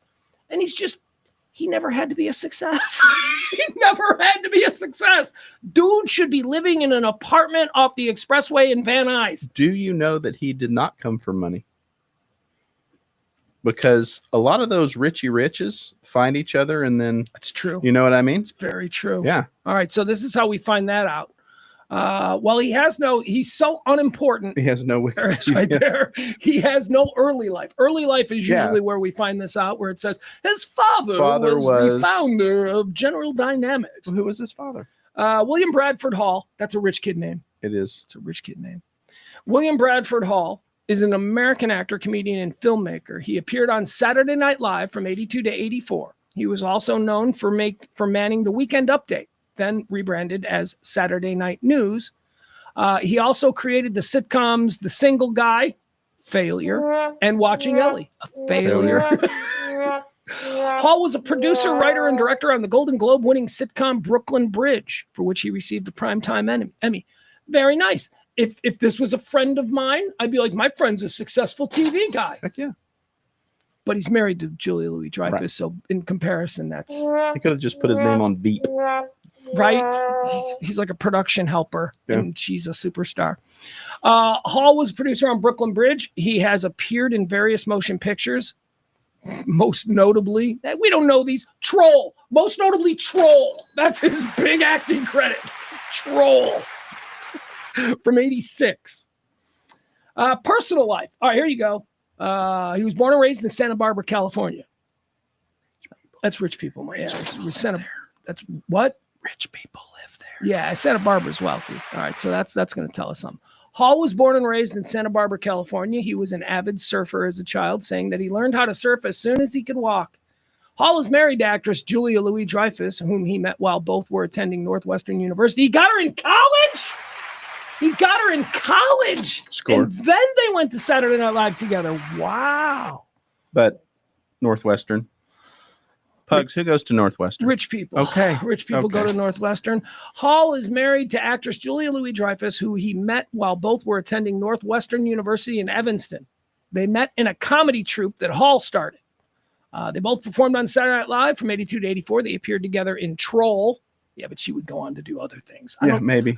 I don't think Troll, when you read Julia Louis-Dreyfus's Wikipedia page, it doesn't say most notably Troll. They probably erased it from her page. It's not even mentioned. She did Troll with him in 1986. They both performed on Saturday Night Live from 82 to 84. Let's see, and they guest starred together on 2 episodes of Curb Your Enthusiasm. That's what I was telling you. Those are funny episodes. They have 2 sons, Henry and Charles. Those are rich kid names, obviously. Hall serves on the U.S. Board of Directors of Surf Aid International. Probably something he started with the money that his wife has. Surf Aid International. Oh, my God. Scroll. Does he have parents? I want to know his parents were... relatives. Oh, my God. Oh, well, no, that doesn't count. So, like, if your parents also have a Wikipedia page, that tells you that they are of some note, some accomplished. Well, he's got a parents link here but it's his father-in-law. It's Julia Louis-Dreyfus's that doesn't count. Billionaire father. So nothing on his family. So he was certainly not a billionaire, but he was around the rich his whole life. He was rich by our standards. Yeah, sure. There is a video that's going around on Twitter. And it basically just says the difference between millionaires and billionaires. And it's a drone picture of what appears to be Malibu coastline. Yeah. And it starts off on this house on the ocean that is gorgeous. It is a mansion with tennis courts and swimming pools, and the waves are crashing on the beach just below it. Gorgeous. And then the drone starts to move, and it shows you a house that's like a couple of blocks away. That's about 5 times the size of the first one that we looked at that was obviously supposed to represent the millionaires. Yeah. So my point is this. Brad Hall might have been rich, but he wasn't Dreyfus Fund rich. That was good score. He still gets major points. Yeah. Gary Oldman. Gary Oldman, born on this day in 1958. He's so good, man. Do you know Gary Oldman? Yep. Gary Oldman is having a moment. And I don't know if do you have Apple TV? Do you have access to it? They got soccer. I'm surprised you don't have it. I have the free MLS on Apple because I'm a season ticket holder of the FC in Dallas. All right. Apple TV has a show called Slow Horses starring Gary Oldman. It's starting its 4th season, but it's a BBC show. And this is what I love about BBC shows. There are only 6 episodes per season. Is he sick? Gary Oldman? Yeah. No. Someone else. No, but you might have seen him somewhere recently and gone, he doesn't look good. That's because of the character that he's playing, Jackson Lamb. Okay. He plays Jackson Lamb, who is a British MI5 career agent. He's been there forever, and he's done some things, and he knows too much, and they can't fire him. So they put him in charge of a group of MI5 agents. That's like British CIA. So they put him in charge of a group of British MI5 agents called the Slow Horses. And slow horses are agents who had mishaps in the field. And again, they can't be fired because they know too much. They have like top secret clearance and they know shit. So you just can't have them managing a Starbucks after they go from. So they get put in this different group. They're still in the MI5, but it's called the slow horses. It's kind of like a Bad News Bears kind of situation. But here's the thing.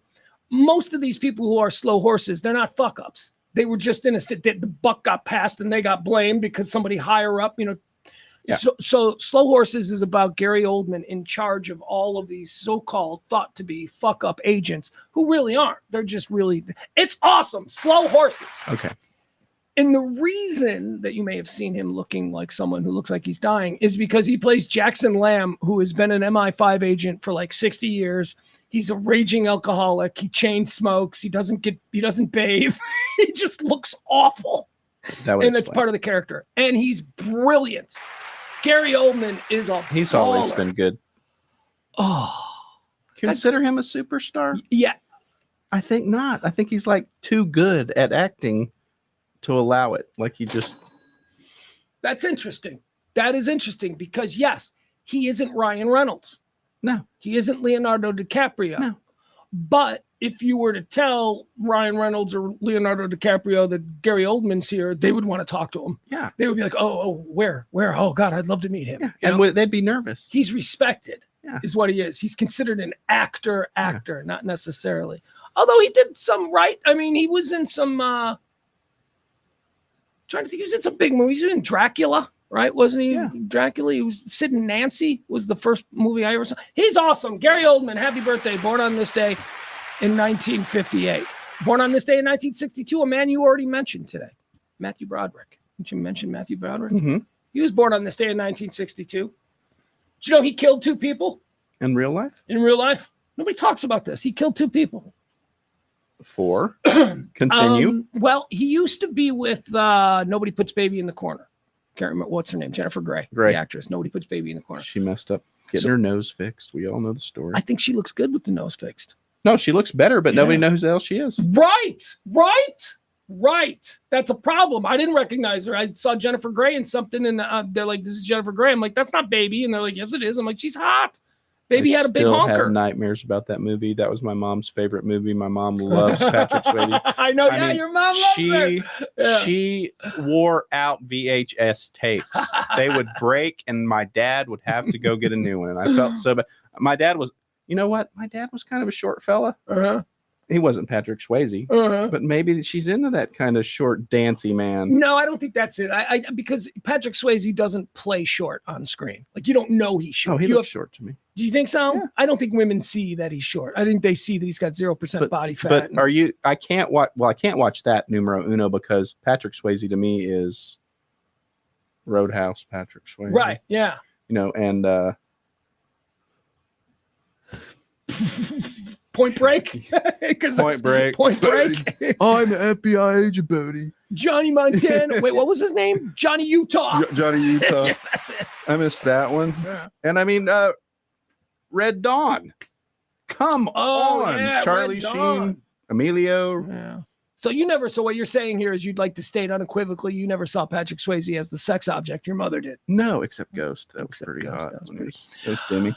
All right, happy birthday, Matthew. Oh, he killed people. You can see this is back. what happens. Answer that. Got to finish the story. So Matthew Broderick killed 2 ladies. He and Baby were driving. They apparently they moved in the 90s because they were too popular. Ferris Bueller and all that. Yeah. So they moved in the 90s to Ireland. And they bought a little house and they were living there as a young couple. And they went into town and they started drinking at the pub. And they had a couple of drinks and they were driving back to their place. And they head-on collisioned 2 old ladies who were just like little Irish ladies. They were coming, and like walking their sheep or something. No, they were in a car. They were in another car. And Matthew Broderick and Jennifer Grey head-on collisioned. They both died because Matthew Broderick was on the wrong side of the road. He's in Ireland. Yeah. And he was drinking and he forgot and he just got in the car and he started driving and they came around and he killed 2 people. Tragic accident. I'm not saying he's a murderer. Yeah. I'm saying that he killed 2 people. That is on the record. Under the influence? Like Was he in trouble for drinking and driving, or just bad driving? He was accused of drinking and driving, but I don't believe he was convicted of it. I think he brought some big Hollywood attorneys over there to Ireland, and I think they did that because he didn't go to jail or anything. But yeah, 2 people died. I'm sure the big Ferris Bueller money went to some family in Ireland who lost their mom and whatever. But all right, there you have it. Happy birthday, man. Hopefully they got him the Ferrari from Ferris Bueller's Day Off. Born on this day in 1978, Kevin Federline. We talked about Brad Hall. Kevin Federline might be in the conversation as well. He is a serial marrier, divorcer, take moneyer. How did he figure this out as a man in California? Who else did he get? He's on his 3rd one. I just saw a story about this. But none of them like Britney. Like none of them. Yeah, but like all famous. wealthy. Yeah. Yes. Well, yeah, because he's in that cycle now where all he's meeting are wealthy chicks. Yeah, he's not dating the chick that's a barista. No, he's not. He's really not. Here's what I do. I got to interview him once, and he was surprisingly lucid and articulate. And I was there, and we were shocked by it. We were like, "Oh, that's okay." Expected total dickhead before he showed up. So here's why I have respect for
All Are we right. moving? How about now, folks? Can you hear us now? Is the sound working now? Chat room, help us out.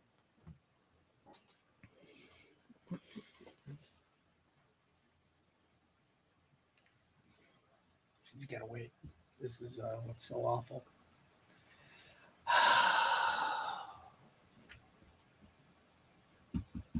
It's not the worst thing that could have happened to us today. Someone said something. Okay. Yep. What does yep mean? Okay. All right. Yep means. Are we back? I love the chat room, but I don't remember 30 seconds ago what I asked. The answer is yeah. Is the sound working or not? All I know, we were doing award-winning podcasting. We got knocked off. I don't know what we were talking about, but at some point I don't know how long we've been off. I have no idea. All right, let's continue. Let's move on to dead people. Okay. Mustang Aaron is our guest in studio. These are dead people. Let's decide, where did they go? Did they go to heaven or did they go to hell? All right. Wait. First, Are we in quarter 3? in quarter 3 now. I love this. Moving into quarter 3. We did well with quarter 2. Dead on this day in 1617, Pocahontas. Would you? I mean, do you really believe the paintings and so forth? I know there's photographs, old-timey photographs. Hold grainy. on. Can we stop for a second? There are 2 of these, and I don't know the difference between Pocahontas and Sacagawea. There are 2 Indian princesses who supposedly did things. Both were supposedly hot, so hot that the white men were like, yeah, that one can come. That's basically what the whole Pocahontas thing was. This is way before bathing. It was. But Native American women are naturally very beautiful. Yes. So I could see how that would still work. Pocahontas. Where'd she go? She's green light. Did she go to heaven? Yeah. All right. Pocahontas goes to heaven. I mean, that's probably totally against everything she believes in. Right. Yeah. I mean, she's, she doesn't care, but we're putting her in heaven anyway. Our vote. Dead on this day in 2005, Barney Martin. Does that name mean anything to you? Nothing. All right. What if I told you Barney Martin was better known as the late, great? Oh, where is he? Here we go. The late, great. Look at him. He's Morty Seinfeld. Love him. Jerry Seinfeld's dad, Morty Seinfeld. Yep. Seems like a good guy. I don't know of any bad things that he's done. He's a New York City cop for like 30 years and then decided that he was going to quit being a cop and he became an actor. We probably took his pension. The guy was double dipping. I love it. There you go. He's a go-getter. All right. Going to heaven, Barney Martin. Morty Seinfeld's dad from Seinfeld. Let's see here. Who else do we have? Chuck Barris. Dead on this day in 2017. Where'd he go? Chuck Barris. Do you know who Chuck Barris is? Yeah, I know Chuck. The Gong Show? Yeah. He claimed Chuck Barris. Okay, look. So here's the thing about Chuck Barris. Chuck Barris is awesome. You want to talk about a guy who understood how to troll 30 years before trolling was a thing. Do you know the whole story about Chuck Barris? He wrote his biography. Yep. He wrote a completely bullshit biography that said that he was a CIA agent and all of this stuff. And, he was being Chuck Barris. He was being silly. But enough stupid people were like, no, this is real. And then they made a movie about it. And the movie was supposed to be a wink and a nod that, this is not real. This is how crazy he was. But then people saw the movie and they're like, no. Like, I've had arguments with people who were like, no, he was really a trained assassin for the CIA. I'm like, no, he wasn't. He was a comedian.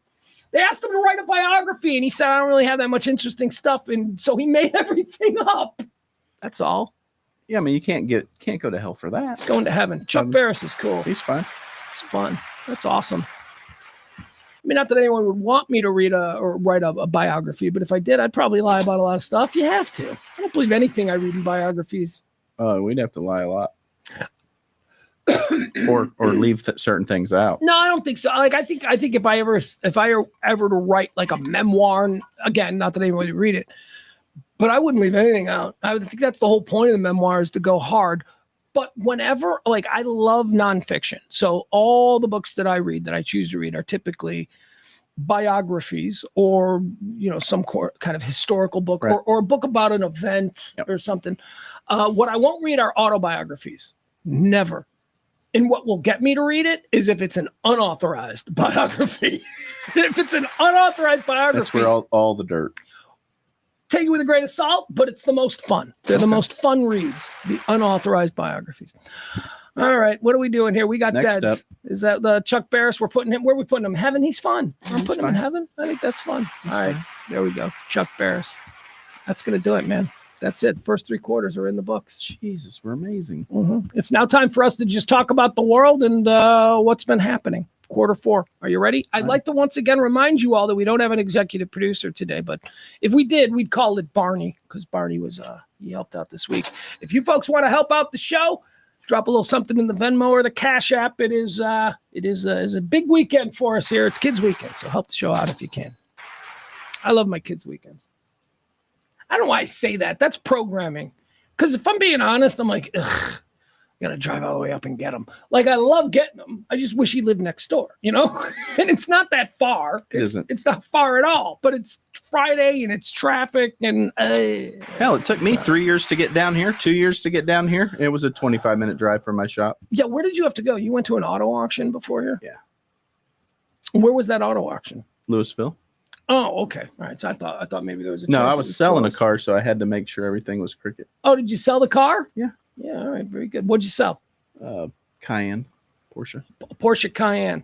All right, very good. It was a hunk of shit. Good luck to the next guy. Really? Yeah. You say that now after the Well, I deal took it to the closed? auction. I sell it. I mean, there's things set up to protect people. Okay. But it was not my favorite. I got rid of it. All right, let's get started here, Aaron. Let's talk about some of the things that are happening in the world today. The big story that everybody is talking about is the end of the Department of Education. Department of Education is being shuttered up by the Trump administration as a part of the DOGE deal. Promises made, promises kept. People are freaking out. Like there's a whole bunch of people who are acting like this is the end of the world, that the Department of Education is being shuttered and that this is some kind of assault against America and all that. Oh, we're coming to the. What are your thoughts on the Department of Education? You have 2 children that go to American public schools. Department of Education is going away. Thoughts? I mean, I'm not in depth into all of the stories and politics and groups, but I've read enough in passing that if what I've read is true, which these days, who knows? If they're not doing what they're supposed to be doing, then we don't need them. So that's the question. If somebody can actually prove to me that what they're supposed to be doing is not being done, then it doesn't need to be there. Here's the thing that I don't understand about the Department of Education. This is why I'm not freaking out that it's going away. First of all, it's not something that we've had since like the 1790, okay? 1980 is when the Department Reagan era? My whole life in grammar school, there was no Department of Education. You know, right. And you made it. So exactly. So it's not something that, you know, we've relied on.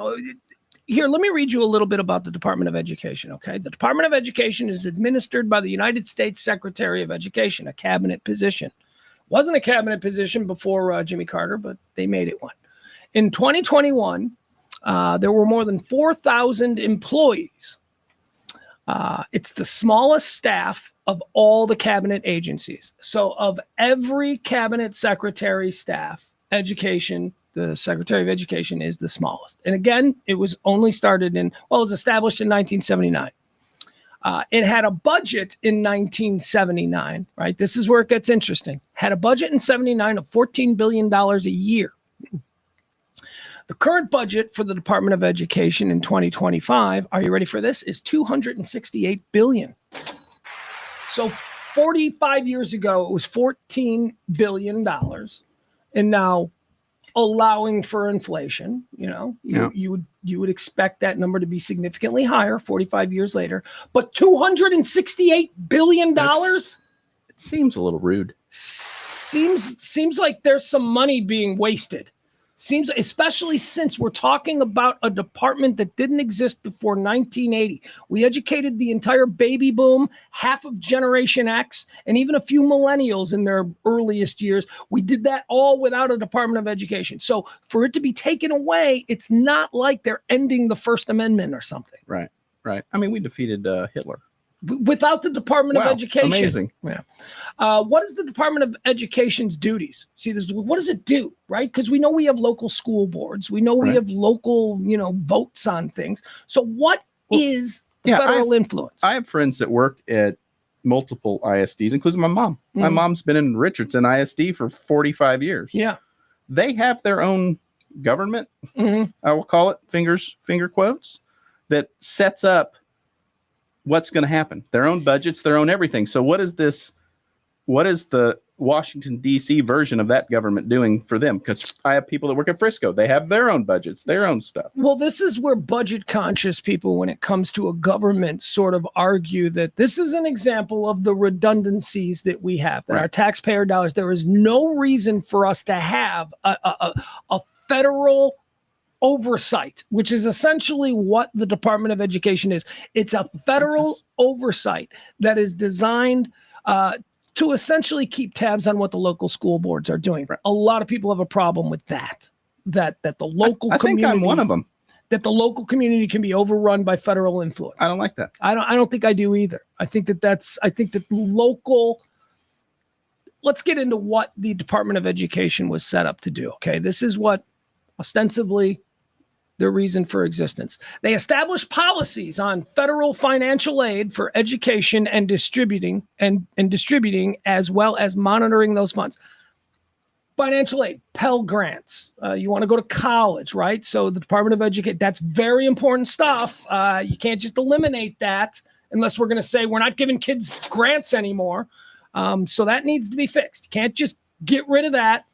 There's a whole system. I'm going through this with my daughter right now. Yeah, you got 2 daughters heading to college. I got a boy, right? We're hoping for scholarships. Yeah, well, there's an app that handles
different values. I mean, I think that there can't be any wiggle room when it comes to teaching 2 and 2 is 4, but there are a lot of other things that go into being a part of a school community, that are very culturally dependent on, the region and the way these people think. So an oversight at the federal level that says that everybody must teach in this way, that's problematic.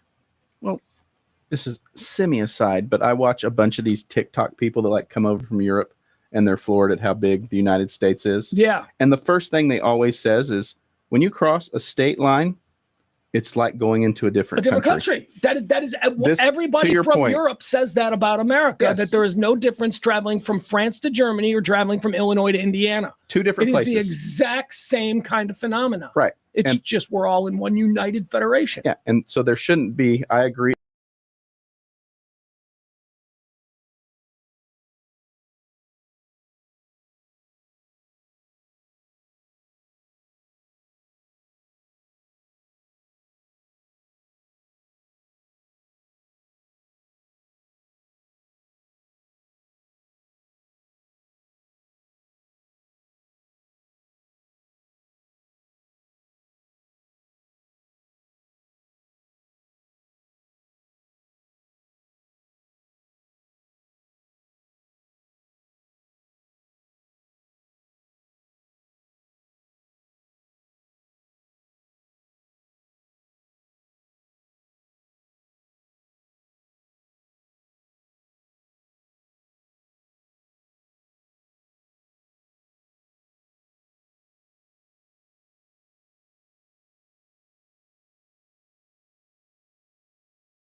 All right, and we're back.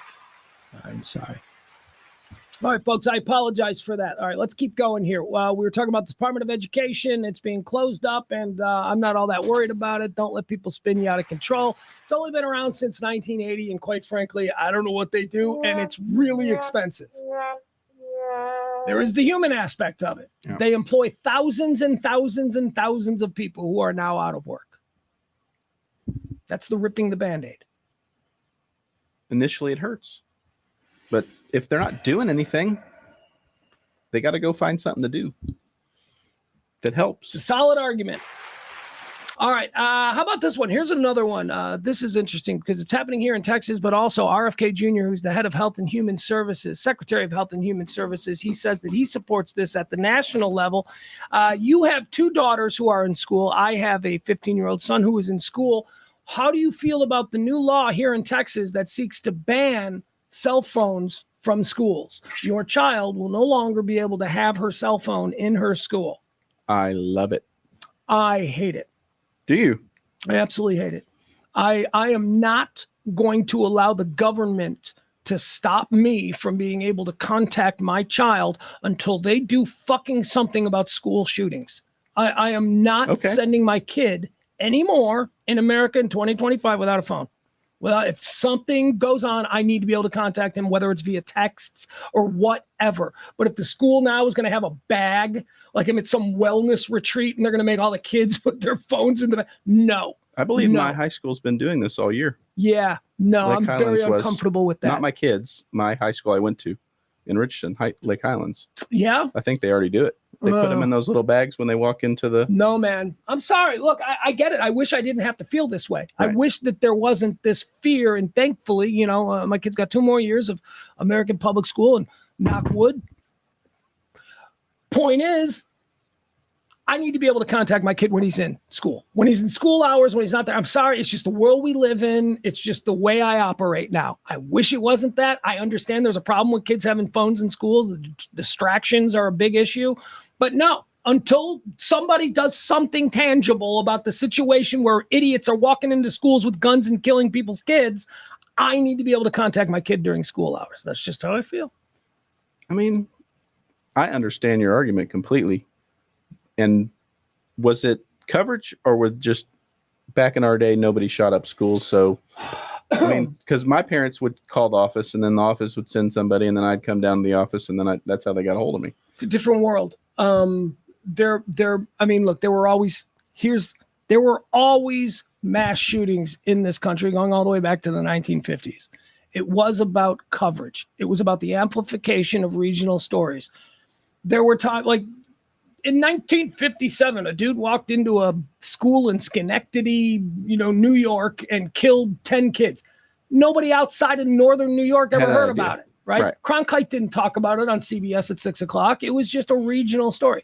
But now we have the ability to amplify all these regional stories. So it seems like the world is just filled with way more mayhem. But it's not. People have always been awful. Yeah, I think you could just see the mayhem. Right. But you didn't. Your mom didn't have a way to get a hold of you at school. Mm-mm. Do you think it's just the knowledge of the idea that is what bothers you? Yes, people are being ginned up. People are being spun up to think that the world is far more horrifying than it actually is. I have a friend who sleeps with a gun under his bed because if anybody walks in, and I say to him, I go, nobody in your entire life is ever going to kick in your front door in the middle of the night. It's not going to happen. It could happen. We live in a dangerous world, but it is not going to happen to you. Your house isn't going to burn down. All of these things. What? Your house could burn down. Don't wish that on anyone. It could burn down for other people. And yes, it's possible your house could burn down, but chances are your house ain't going to burn down. You're never going to need to fight a bad guy in your living room at 3 in the morning. But I still have used that as an excuse to buy really cool guns. Well, at least you can admit it. Just admit that you like the gun. Underneath my bed, right where I sleep, is a semi-automatic 12 gauge that looks awesome. Never shot it. I have a friend. And I have a pistol within reaching distance. Yeah, I know I'm not going to use it for that. Okay, good. You just like them because they're cool. I like the guns. That's fine. There's nothing wrong with that. You're a guy. If you talk to a friend, we can't say his name probably because he's a cop, B-Rad. Mm-hmm. I mean, every corner of his house is ready to rock. But he's a cop. See, his brain has been shown that's what he's nothing around. but the absolute worst, so Right. he's prepared for everything. But I think I want my cops to think that way. Right. The reason I want my cops to think that way, so that my dentist doesn't have to, right? Right. I mean, but it goes back to, so you've seen more of this happening in schools, so thusly the technology exists for you to be able to text your kid when he's sitting in math class, and you want that safety. But 20 years ago, or 30 or 40 when we were in school, your parents wanted to get a hold of you, they just called the front desk of the school and they would come get you. Yeah. I mean, that's why I just don't want my kids. I think my kids do too much on their phones. If they text me during the day, I say, shouldn't you be concentrating on math? Okay. Well, that's because, and again, this is the difference between you and me. You have daughters, okay? When my son texts me something in the middle of the day, it's typically something that I'm also into. Like it's breaking Bears trade information or something like that. Your daughters text you with girl stuff. You know, you're not going to, your daughter is never going to text you with, hey, did you hear Lewis Hamilton moved to Ferrari? Right? But my son texted me that. So I welcome those. I don't know. I'm split. I understand your argument, but my stance is I'd love them to take the phones away. What's it like having daughters? Let's get into this for a minute here. What's it like having daughters? Aaron is our guest. He's got 2 daughters. I've got 2 boys. I'm obviously more of a man because I produce males. He produces females. You do realize that the higher testosterone males produce females? I don't think that's true at all. I think it's something you're saying. Go ahead. You got a little computer there. I'm not going to look it up. I don't need that information. You shouldn't. It's the low T guys that produce boys. I'm not going to allow myself to even give that any credibility. Okay. I don't think that's true. You can wash that under the rug. It's true. I'll tell you this. This ain't low T. This is masculine. Men are supposed to go bald. Male pattern baldness means that, actually, I don't know what it means. Actually, I do. There's a couple of different things. There's 2 different cool stories about being bald. I go between the 2 of them. I don't know which is true. Probably neither. Point is this. You've got daughters. Are they dating? Yeah. One's got a boyfriend. It's fine. How's that going? Yeah. You like the boyfriend? Yeah. It's good. See, this is good because you're not an asshole dad. See this. There was a certain kind of girl out there, and you see them a lot now in the TikTok era where they're just like talking into their camera. And there's a certain kind of girl, and I always look at it and I go, oh, that girl's mom died when she was young. She was raised by a jerk-off dad who's lonely and angry, and now she's a 19-year-old girl who talks like someone who watches Fox News every night. Right? I mean, I will say I have been beating it into my kid's head that males are morons till at least 25 or 30. But they're aware of it. It's not I'm not saying avoid them. No. I'm saying, you're going to get all kinds. You're going to get your heart broken. You're going to be happy with one. It's just part of life. But my kids say I'm not that friendly with the boys that come around, but well, no dad should ever be. I don't need to be. But let me ask you this. So here's why I am so, I only got one. I don't have one in reserve. I just got the one. So all the eggs in one basket. But I'm so glad it's a boy just because I feel like there's more I can contribute. Like with the everyday questions about, he's going to a dance and all this. I just feel like with him, I can get in his head and we can game plan and all that. I wouldn't know what to do with a daughter other than feel like I just have to protect them at all times from guys, other guys. Like I wouldn't. How do you relate to your kids? Like, do you have tea parties and all that? Because you're a guy's guy. No, I mean, well, one of them plays soccer, and I played soccer at home. Yeah, one of them you've beaten. Like, I don't know. She probably don't even like soccer. She did it on her own. Turned her into a world ranked player, and she didn't even like the sport. She did it on her own, not my doing at all. Right. I didn't push her to do anything. And mom handles all the soccer stuff. Really? Yeah. I just show up and watch because I enjoy it. Okay. I don't know. I get them. We hang out. I do get they come home upset and, I fix them in the male way and they go, I'm talking to mom. Do they watch soccer with you? Because I know that's your thing. Like, really? They won't sit and watch a game with you? Or, if it's, the women's national team. So I've had to watch women's soccer in order for them to watch with me, but it's still soccer, but I got lucky. I think that they're both smart and they're both healthy, and they listen to what I say, even if they pretend not to. Yeah. They listen to what their mom says. But yeah, they don't relate to my way of dealing with things. How did we? This is. I mean, I don't know about you because you're a good person and you come from good people, and your mom's great and your dad was great and all that. And Dee's wonderful and all that. So, I'm not surprised by your kids, but I am kind of surprised the collection of our, like, I'm surprised that we got 3 kids here, 2 of yours, 1 of mine. And I know I'm biased, but my kid's really good and your kid's really good. Like, how do we get good kids? Like, my kid's never going to be arrested. Like, I'm not going to have to worry. I should knock on wood with that. But I mean, like, not a jerk to other adults in public, well-behaved, respectful, good people.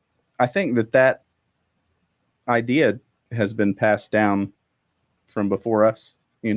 My parents, my grandparents, we just celebrated my mom's 97th birthday yesterday. Grandma's still alive. 97. I didn't want to go there. She's still living in the house, or is she? She has her own house, and she the same place out there in the cliff. No, we moved her out of Oak Cliff. All right. There was some gunfire.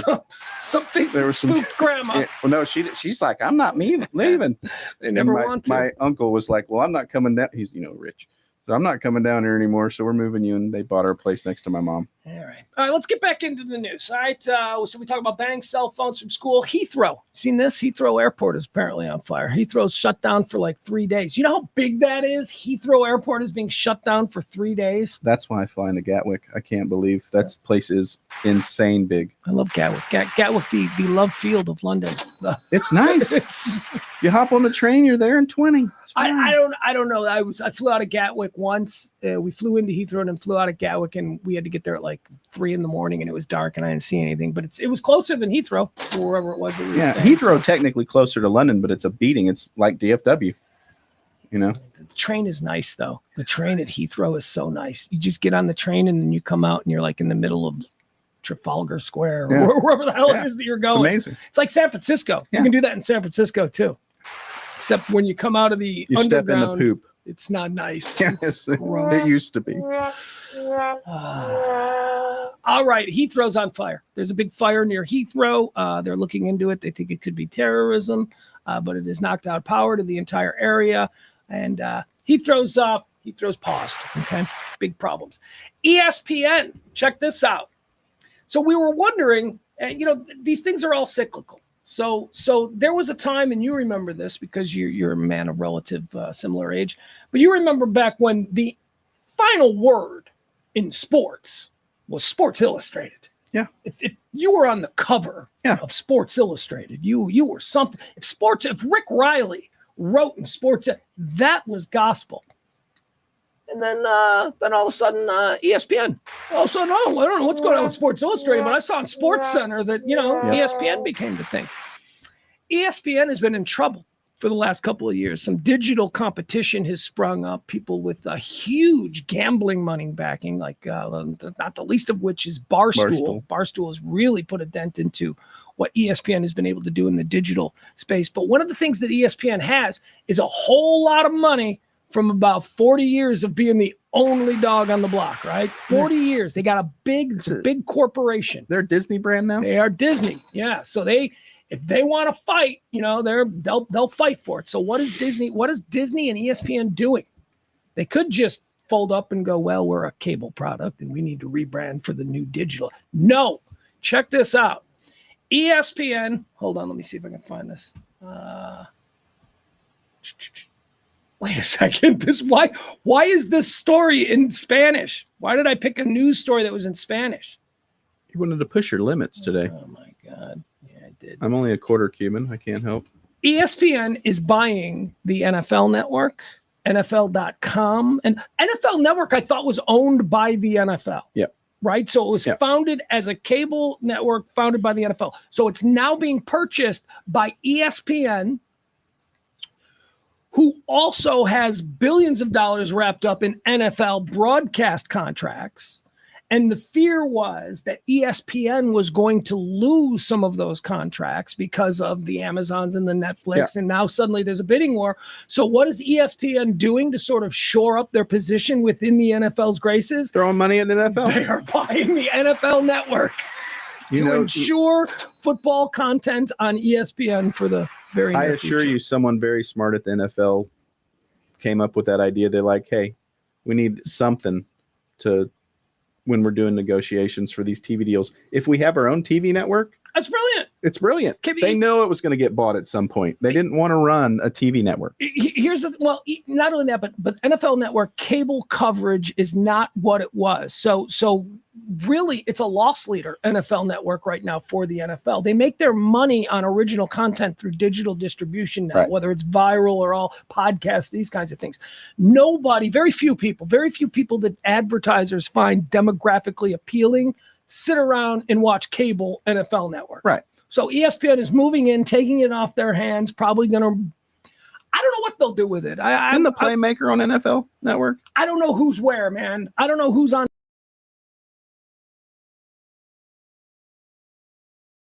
Fox. I don't know who's on NFL Network. I don't know who's on ESPN. He was on Fox for years. Was Dion. No. Dion's TV start was on NFL Network.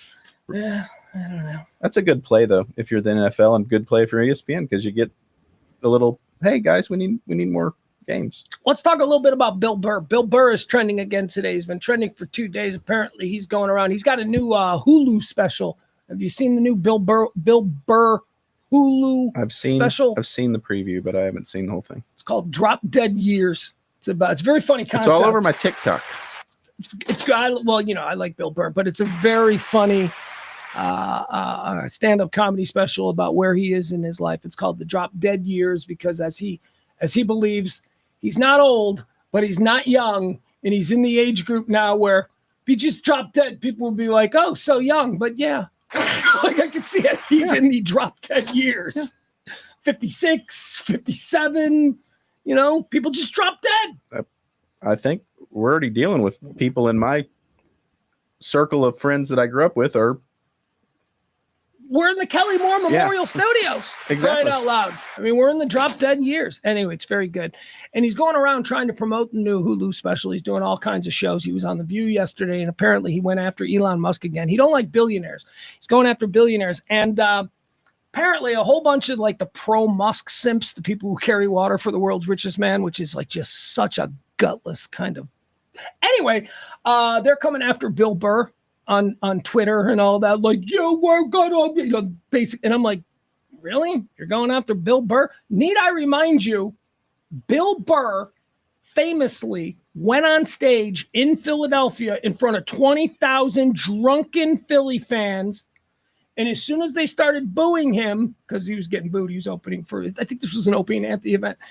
As soon as they started booing him because they couldn't hear him, Bill Burr did his entire 20-minute set standing on stage, insulting the people of Philadelphia to their face through a cascade of boos. I've got it for you.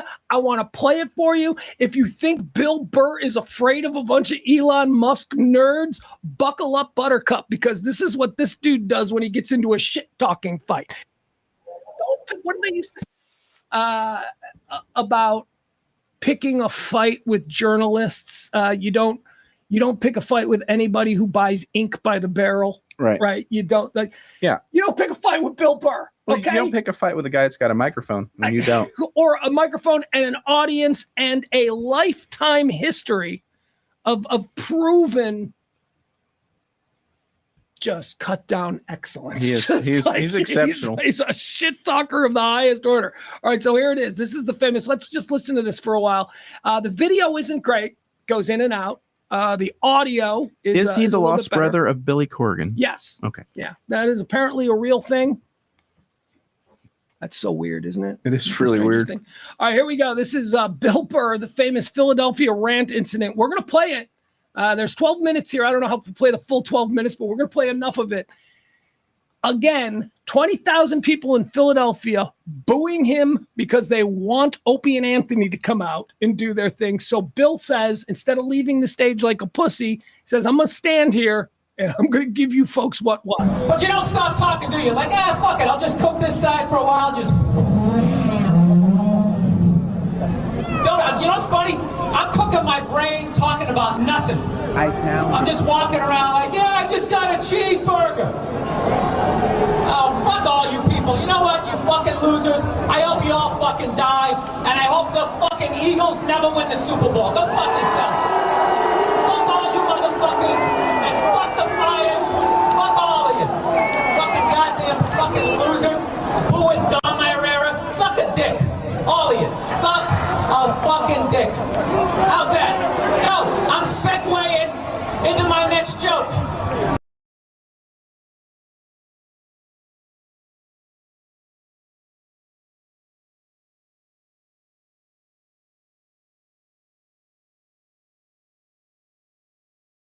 Get all brotherly love, you bunch of fucking cocks. Fucking goddamn losers. 52 fucking hours into a show. The fuck am I gonna do at this point? You people on a goddamn acid. Fucking be up here talking about Hitler. That ain't gonna work. What do you want me to talk about? Hey, throw out some topics. Let's talk about heart disease. Something you're all gonna fucking die of, and I'm gonna laugh at your fucking funerals. It's gonna be great. You're all gonna get fucking cancer, which is fantastic because all your fucking heads are shaved anyways. No one's even gonna notice. You're gonna get fired for coming to work too late because they're not gonna notice that you have fucking bone marrow cancer. The only thing's gonna give it away is me laughing at you in the fucking background. You fucking bunch of losers with your fucking cell phone pictures. Fucking suck a dick. Fucking assholes. 11 more minutes of this.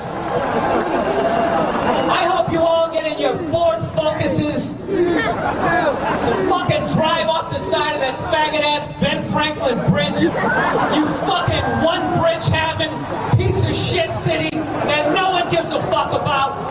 The terrorists will never bomb you people because you're fucking worthless and no one cares about you. You are this high above New Orleans. No one gives a shit. FEMA would never show up for you fucking assholes. I hope your mother has herpes in the center of her asshole and you go home tonight, you lick it, you get it on your tongue, and some other horrific shit happens that involves cancer. So all of you, 11 minutes left. All right, you get the idea. That is the famous Bill Burr 11-minute tirade against the people of Philadelphia to their faces. I mean, the F word count was well, special. He didn't have the material. He was riffing. Right, he was trying to get rolling. He was trying to find his inspiration. It was more improv than anything else. But in the world of stand-up comedy, that is considered one of the great moments in the history of modern stand-up comedy. They all tell the story of the time Bill Burr stood up in front of 20,000 people. One of the lines that he didn't get to that I love was he starts going in on the Rocky statue. You know, like, the best thing you people have is a Rocky statue. You act like he's a real guy. You don't even know. I've actually seen that. I've seen that part. All right, Bill Burr, funny guy. Go ahead. Just, he's good at fighting. You want to fight with him. What else do we have? Hey, let's play a segment here. Call this one. We can do this like every day, but we'll start it now. We'll call this segment, hey, what's going on with Kanye? Kanye's. That's a person that I am obviously too old to even venture into what a mess of a human being. I don't get it. Yeah. I don't get his music. I've tried. My kids play his music. I don't really get it. Yeah, I like his music. Do I you? do like his music, and my son really likes his music. I like his music. I think he's a genius. I think he is a musical genius, and I think that in all different forms of genius, however it rears itself, it's always attached to a total piece of shit human being. I think that the reason that you see and are able to create things in this genius way is because your brain and your mind, you see the world differently, and that manifests itself a lot of times, I think, in mental illness. Is he a piece of shit? Yes. Because he's so smart? No. Is that what you're saying? No, Or he's a piece of shit because of mental illness. He is. he's But, just but sometimes in the old days insane. Yes. Yeah. He's nuts. But a lot of times, incredibly brilliant people who see things the way regular folks don't, or hear things in a studio the way other folks don't, those people are suffering from mental illness. One of the manifestations is you're a genius in a certain area. Yeah. Idiot savants are famous in this way. Oh, no. So I mean, I think that's what's going on with Kanye. I think he's severely mentally broken. I think it's bipolar, might be schizophrenia, the way he talks on Twitter, like there's people coming for him and all that. I don't know. But guess what he's doing now? Have you heard the latest? No. Oh my God. Well, first of all, he did something, and then it was so bad that even Kanye realized that he needed to delete the post. And he tried to delete the post like 10 minutes after he put it up, but it's Kanye, and there Everybody are people waiting for his posts. Yeah. So everybody grabbed it. Now, I saw the post originally a couple of days ago, and I remember thinking, oh God, why did Kanye say that? Which is interesting, because Kanye said a lot of things recently where you're like, what? But this is different. This is not Nazi. This doesn't have anything to do with Nazis. Kanye went on Twitter and said, and again, I saw the original tweet a couple of days ago, and I don't remember it word for word, but basically what the problem is that Kanye went on Twitter and said that Jay-Z and Beyonce's two youngest children are inbred retards. Yes, right. I saw this. Okay. You've caught me up. So these are kids, right? These are just two little kids who are, and also Kanye and Jay-Z and Beyonce. Kanye owes his entire career to Jay-Z. Don't you remember when Kanye crashed Taylor Swift's thing and said, Beyonce deserves to win this? I mean, that's what level of simp Kanye used to be for Beyonce and Jay-Z. So now, 2 days ago, he's calling their children retards on Twitter? What the fuck, man? Are they? You can't say that. Well, that is irrelevant. I mean, that is, I don't know. I do not believe so. I've not heard. I would think they're as famous as they are that we would have heard this before, right? I mean, come on. There are paparazzi that make money off breaking things like this. I've seen all their kids. They all look okay. I mean, I don't mean to say that they wouldn't look up. You know what I mean? I mean, they look, they don't have the telltale signs. Well, I wasn't justifying. I was going in his crazy brain. Is there some sort of what's the impetus? Is there a rationale behind it? No, it was just him saying something to be shocking. Shocking is his poetry. Yes, he's a provocateur. But I don't. What you are doing is you are projecting the way you would decipher the situation as a normal-brained person. Okay, you can't say, well, what was he trying to do? He's crazy. He wasn't trying to do anything. He was just doing crazy rando shit. So I don't know it has anything to do with anything. Kanye West's appalling attack on Jay-Z and Beyonce's kids is the final straw for Kim Kardashian. She says she is done being reasonable. Well, that poor woman. You know, I'm close friends with her. Is she reasonable? She is. She's a very reasonable woman. Did he get rid of the clone naked wife? Right. Yeah, apparently he divorced her after he made her show up naked to like the Oscars or something. And then he's divorcing her like a week later. I thought that she left him. Probably. Yeah. I think that she probably got tired of. What a weird situation. That's a very weird situation. And she was like a clone of Kim. Very close. I thought she was better than Kim. Something about Kim's proportions just throw me off for a loop. She's not better than Kim, but she's definitely a good-looking woman. Kim Kardashian has had enough after Kanye West attacked Beyonce and Jay-Z's youngest two children in a disgusting all-caps rant via X on Tuesday. The Skims founder is appalled her ex-husband would use that kind of language about anybody, let alone when it comes to children. A source exclusively tells Page Six that Kim has had enough, and she's done trying to be reasonable with Kanye when it comes to communication, the insider says. Did they just reference her as the Skims founder? Mm-hmm. Is that really her I mean, that's kind of low on the list of claims to fame, isn't it? No, I think that's the thing that's made her a billionaire. I understand it's her most profitable. That's her most profitable thing for sure. But yeah, I mean, I don't know. She's not Kim Kardashian because of Skims. She's Skims because she was Kim Kardashian first. Right. Skims took off because she attached her name to something that she actually was a Kim brilliant Kardashian. Innovation for women's fashion. I wouldn't go, hey, do you know Kim Kardashian? Oh, Skims. Skims. That's everybody. No, I'm like a TV show, Tyga video. Well, I mean, Well, I'll tell you, 100 years from now, Skims. That's what they'll remember her for. I don't think we're going to remember the sex tape with Ray J. Yeah, what was his name? Tyga was the one that her niece is with. Niece sister. Niece sister. Yeah. The Jenner girls are her sisters. Half sister. Same mom.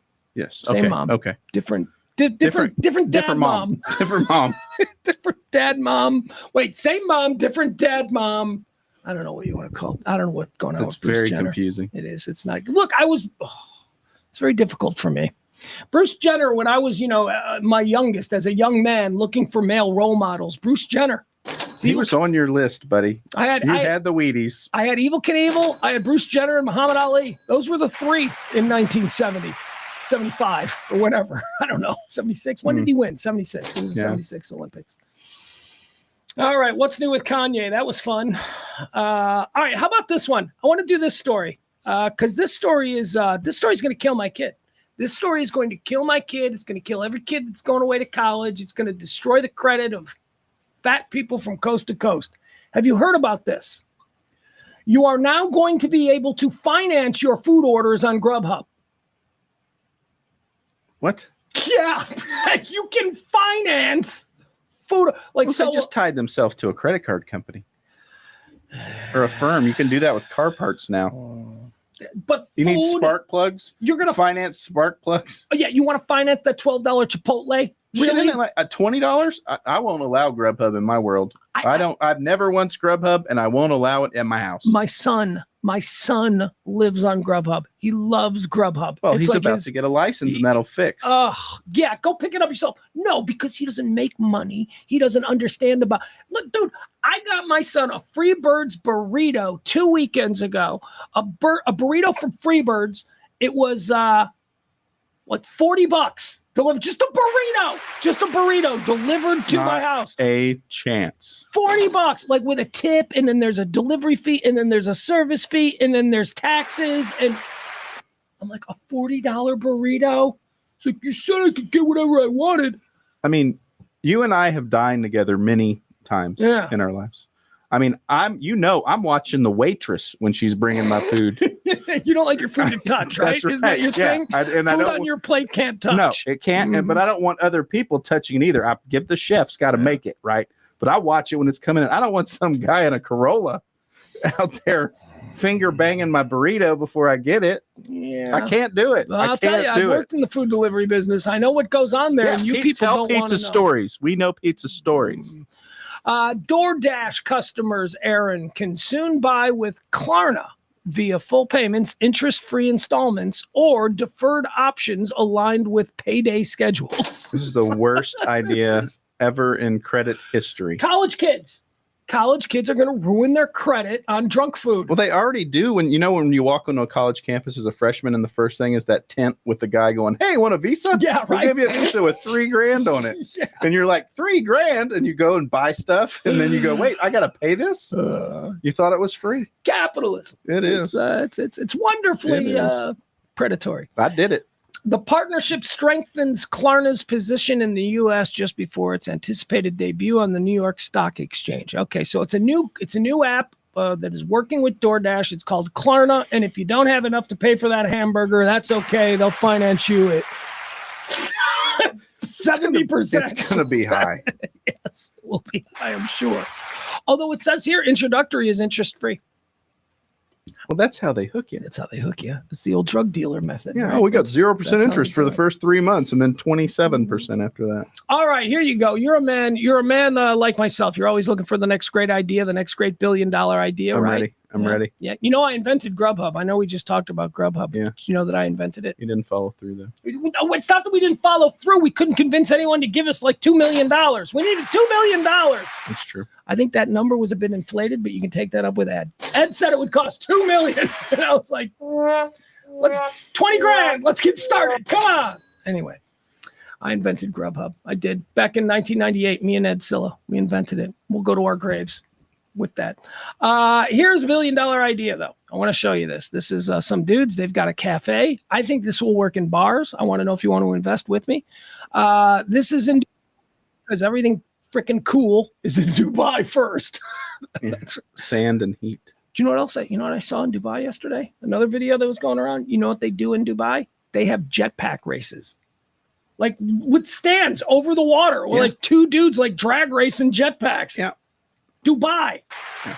It's nuts. Do you know they also have indoor skiing in Dubai? Yes. I have friends that moved there. Oh, see, now that's nuts. I honestly don't even want to visit there because I feel like if I held a girl's hand, I'd go to jail for a year. They have segregated areas, traditional areas outside of a certain we can be ugly Americans. Yep. Where they can be ugly because booze isn't allowed. Right. Where do you think all these guys are drinking and doing their drugs and getting their hookers? It's all Allah does not allow that, but yet they figured out a way. Put it in the Burj Khalifa. All right, let me show you this. All right, so this is a cafe in Dubai. Check this out. Some guys tried to figure out a way to make their cafe interesting, and look at what they've done. They have created. Is that RC cars? These are radio-controlled cars. Where you can play? What they've done is they've created a gigantic bar with a massive sandbox in the middle of it. And you sit at the bar and you're given a controller and you have races with radio-controlled cars. A cafe in Dubai built a sandbox inside the cafe where people can drive and play with RC trucks, cars, cranes, and more while enjoying your meal. This attracted tons of men who missed their childhood, and it's also a perfect place for kids. A cafe with unique, nostalgic, and fun vibe being an amazing and easy-to-copy business opportunity for you. Here's a creative business idea. That's what they're doing there. It's a cafe because those people just drink like bad tea and stuff. Yeah. But could you imagine that as like a sports bar? Something you put in a sports bar? It would, yes. It'd be difficult to maintain the little toys because drunk Americans are idiots, but it would be fun. See, that's what I thought too. I thought, well, no, that might be a problem because people will get too competitive. And what if they start fighting? And then I'm like, we already have darts in every bar in America. All right. If that was a problem, I'm more worried about the guy, getting shit canned and then pissing in the sand while somebody's trying. Yeah, that's going to happen. If you're running a good bar, that's going to happen. You're going to have somebody in charge of cleanup of but I love those RC, excavators and stuff. I could sit there and dig with one of those for sit there, drink, and you're playing with your cars. Maybe here's what I would do. Here's how I would change that. Okay, I would. You're going to put a racetrack in, aren't you? Yes, to make it competitive. Yes, around the perimeter. Yeah. I'm going to put like a straight Hot Wheels track, or maybe not Hot Wheels, but whatever RC straight. But in the middle, you can still do the dump trucks and the excavators and all that. But the outside, you want people to be competitive. Yeah, I want people to be able to have full-on races. And maybe here's another aspect to this bar. Okay, so the bar's going to have that.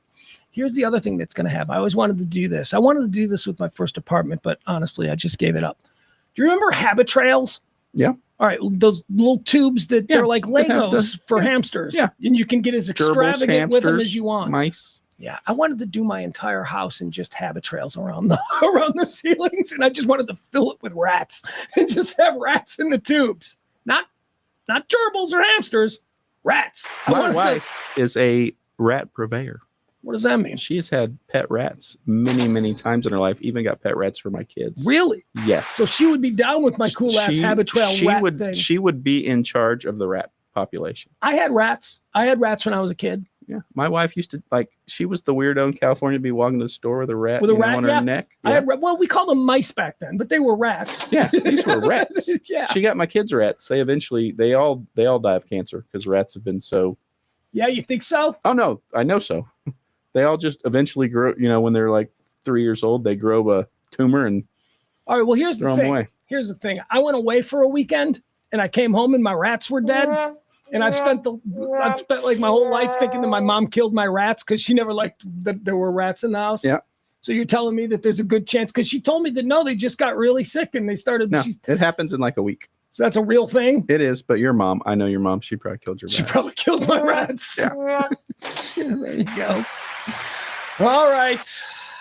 There you go. That's my $1 billion idea. You know, my other $1 billion idea that's still out there, man. Grubhub. We invented Grubhub. Ed is in the chat room right now. He's agreeing. He's like, yeah, we invented it. Although he's saying the name was bad. He's like, oh, the name wasn't great. Fuck you. That's my name. What was your name? All the menus. Yeah. No. Well done, Ed. No, in 1997, that was fine. But now that we know, like, Googles and Twitters and Grubhubs and digitally doos and all that, now that we know that made-up names are okay, but back then we were still being very binary. We were still being very... You couldn't just come up with Google. No, I couldn't. Twitter. That would be stupid. If I had come up with X, you should have called it X. Right. Well, it would have been more in step back then. If I had come up with like a word like we should call it Google, I promise you everybody would be like, that's the dumbest, that's not even a word. That doesn't make sense. How did they get that past the angel investors? Google. When they pitched Google, it was the beanbag chairs in the office. You had to have beanbag chairs. No, but I mean, imagine that. At some point, Sergey Brin and the other dude, who I don't know, they had to sit down with some old white banker guy and get their money. And the dude asked the name and they said Google. And I am certain that the guy said, well, that's cute, boys, but shouldn't it be called Search Now? Yeah. You know, I think they would have suggested something very binary, something very obvious. Man, the artsy people also had their run. Google.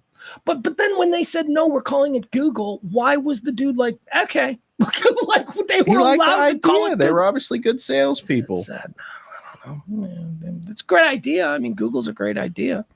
Do you remember the early days of search engines when it wasn't just Google? When there was like, it was a foot race. Yahoo, Alta Vista, Jeeves. Yep. Remember Ask Jeeves? What else? There was Alta Vista. Well, didn't AOL have their own search? Yahoo, AOL search. Yeah. And Google came in and just killed them everybody. All. There you go. Bing. I still use Bing. Google's a verb now. I mean, that's how important. You Googled it. Yeah, that's how important it is. They are Kleenex to our world. The facial tissue. I invented my cereal bar idea, which I still think is a good idea. Do you remember this one? I do remember. I don't know what it was called. Well, the name was never great. I struggle with names. So the cereal we can bar. Have meetings about names. You need to bring more people into the. I know. Game. Sybil. My old producer Sybil is just perfect with names. She always just comes up with a great name. But my cereal bar, college campuses. I put them on college campuses across America, and it's basically like a coffee spot. It's like a place where people go to meet. It's a place where people go to do their work. But here's what you get. Cereal. It's only breakfast cereal. Maybe some Danish and donuts too, but it'll be breakfast cereal and it's served in big, giant, colorful bowls. We've got every kind of cereal known to man. And have you ever been to a yogurt place? You know, you're able to mix and match the yogurts. That's what you're able to do. Little Fruity Pebbles and Captain Crunch. You can do that. You want strawberry milk instead of chocolate? You can do that. We take cereal seriously. And Aaron, here is the most important aspect.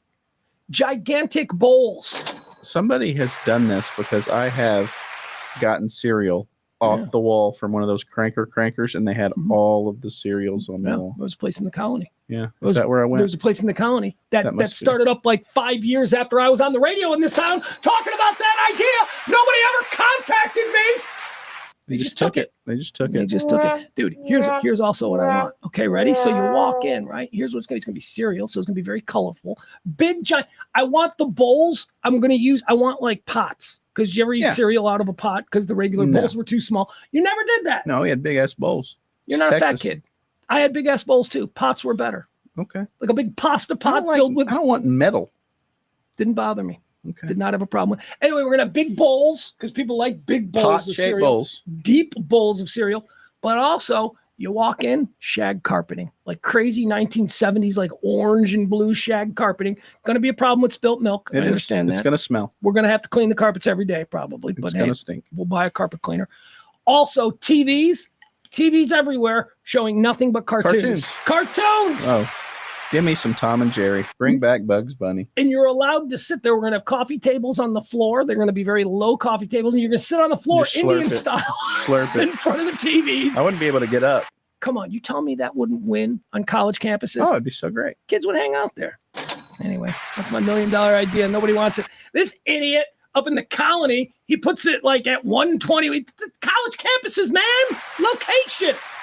A great idea with a terrible execution with location is just a great idea that failed. That's true. You notice they put all those, who's that really good custard place? They put them all right next to high schools. Custard places. Culver's? No. Culver's are pretty good. Culver's sells butter burgers. No, we're talking about. Culver sells concretes, man. I know they do, but. That's Wisconsin Culver concretes. I don't care about the North. Culver, you know that. Culver's the best. I'm talking of Andy's frozen custard. So delicious. Yeah, we got Andy's up north too. Yeah, but they're all next to high schools because then the high school kids that are cool work there, and then everybody wants to go. High school kids who are cool work? Yeah. I mean, they don't have to. But it's just a way to like have a, you're the one that got chosen. Yeah. It's a competition. All right. I don't think any of the kids at my kids' school work. You got any big plans this weekend? Somebody will tell me. Yeah, well, you got kids. You're constantly. You're one of these guys who you've probably got like 4 games you got to go to this weekend. I might have games. Might have games you don't know. You Yeah. wake up and the wife gives you the. I operate on at least a 12-hour lead time. Okay, good to know. Good to know. You called me last night and said, "Hey, can you come?" And I yeah. Or you Adam, called me in the day, but I was playing golf. I called you during the day, but you were able to make it. Adam Rain in the chat room, he says Culver's has some great cheese curds. That's honestly the only reason I go to Culver's, because it's the only place I can get cheese curds. If that is not the just portrait for fat people food, I don't know what is. Fried cheese curds. They're delicious. They're okay. Delicious. You have an emotional attachment to them because of the area you grew up in. Yeah. So did my son. My son, the first time my son had cheese curds, he had real cheese curds, the way you get them. We were driving up to the Wisconsin Dells, and in Wisconsin, at the end of these dairy farm roads, the farmers set up little stands, and they just sit there and they make their deep fried curds, and you get them in a greasy paper bag, and they hand it to you, and you just pull over. It's like a curry shop in England with a little triangle bag full of curds, and it's Wisconsin. Yeah, it's cheese. That's what they gotta do. Stay warm, so they got to be a little plump. Oh, it's so good. So fresh, hot cheese curds, and you can't get these at Culver because they're not like the real deal. But when you get the real cheese curds and you bite into them, they scream. I love that. Did you know that about cheese curds? I did not. They scream. When you bite into them, they go. What about that texture makes you think that I eat those? Yeah, that's right. You don't do that stuff. You're like healthy, and yet you're still fat. So explain that. How does that happen, Mr. Healthy? I don't know, man. I eat a lot of good food. Okay, there you go. A lot of good food. All right, so let's talk to you about this, because you're one of the few people in this world that I think I can talk to about this, and I don't know that you are even up to speed or if you have any interest in this, but I do know that you are a car guy, and I know that you are a racing guy, and I'm not much of a car guy, but you do know I am a racing guy. I like racing. I like high-level competitive racing. Are you following the new season of F1? And do we have any predictions? And would you like to do an F1 driver draft with me? I will do a draft with you. Okay. I will have to do some research because honestly, I hate the new formula. And that sounds like car guy snob. All right. What do you mean? What do you mean you hate the new? What is Formula going on? One is exactly as you would imagine. The formula determines the car. Okay. The current formula, and really for the last 5 years, when they went to hybrid and they went to DRS, they made the cars too big. By formula, are you talking about the fuel mix? No, they have an actual book that is Formula One 2025. Okay. It specs out all of the specs of the car. Okay, so car has to be this long, this tall, this size tire. Right. This wing height has to be 24 millimeters. Front wing has to be. They build those cars. All 20 cars on the grid have to meet these specifications. It's the box that the car has to fit in. Okay. And the new formula, which includes hybrid technology and includes DRS and includes like storage of electricity for these bursts you see, and I think it's boring. They made the cars huge. The cars now are 30% bigger than they were in the early 2000s. But you just said something that was interesting, because you mentioned DRS, which is the drag resistance system, which allows the cars to have these huge bursts and straightaways. That is a relative new innovation within the last few years. You think that's been a negative innovation? Why? Because they can run so much downforce that these cars are easier to drive. because if they So it's just a slingshot effect. yeah, so the cars make so much downforce. Right. I mean, when they tell you literally they could drive upside down in a tunnel, they Mhm. can, because the force of the air is pushing the car downwards so much. In the old days, a guy would loosen up his car to go fast, but that Right. also made it harder to drive. And control. Yeah. Yeah. So now they just make the cars are like video games, and then if you qualify, quali wins the race. Yes. If you qualify, Well, that is a problem. I think that F1, although I have high hopes for this season, but F1 over the past no, let's not kid ourselves. Let's go all the way it's back 10 to years. let's go all the way back to Hamilton winning his first Yeah. with Mercedes. The idea that there are only two teams that could ever possibly win Yeah. is like MMA in that everybody wins on points now. There's no longer any great No. punch outs or anything. You know, just like if a guy takes the pole, if Max Verstappen takes the pole, he's winning that race. Every time, And he's going to lead from start to finish. and it's going to be boring. That is a problem if you're only focused on who wins the race, right? This is Right. what I love about Formula One as opposed to like, other forms of racing. Formula One is a chess game. Formula One isn't about who wins. It's about the top 10. It's about who gets podium. It's about what's going on in the battle between 5th and 6th. That shit is compelling as hell to me. From Senna through Schumacher, the racing was way more compelling. And if they had that type of racing with the type of worldwide viewership So they we're have talking now, 90s. We're talking well, early 90s in to early 90s 2000s. to 2000s, yeah. So if that car, that type of racing was happening right now, because all the guys were still prima donnas. Some were nice, some were dicks. They're all short, they're all fit. Right.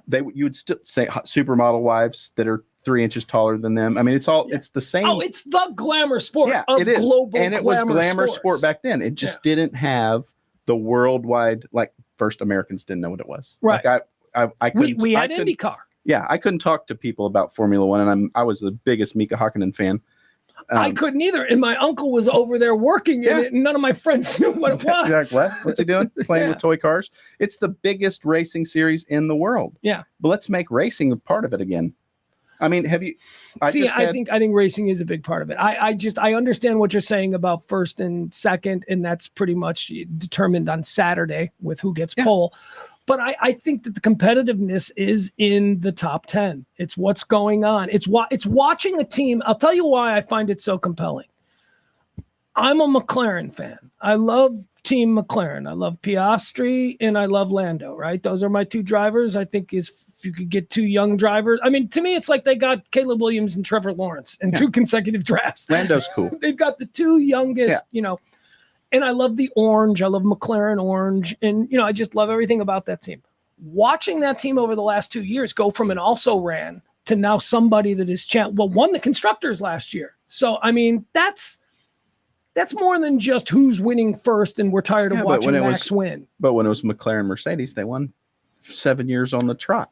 Speaking of that, do you think one of the issues here, and this is something that my son and I talk about because my son is big into F1 because we love Drive to Survive.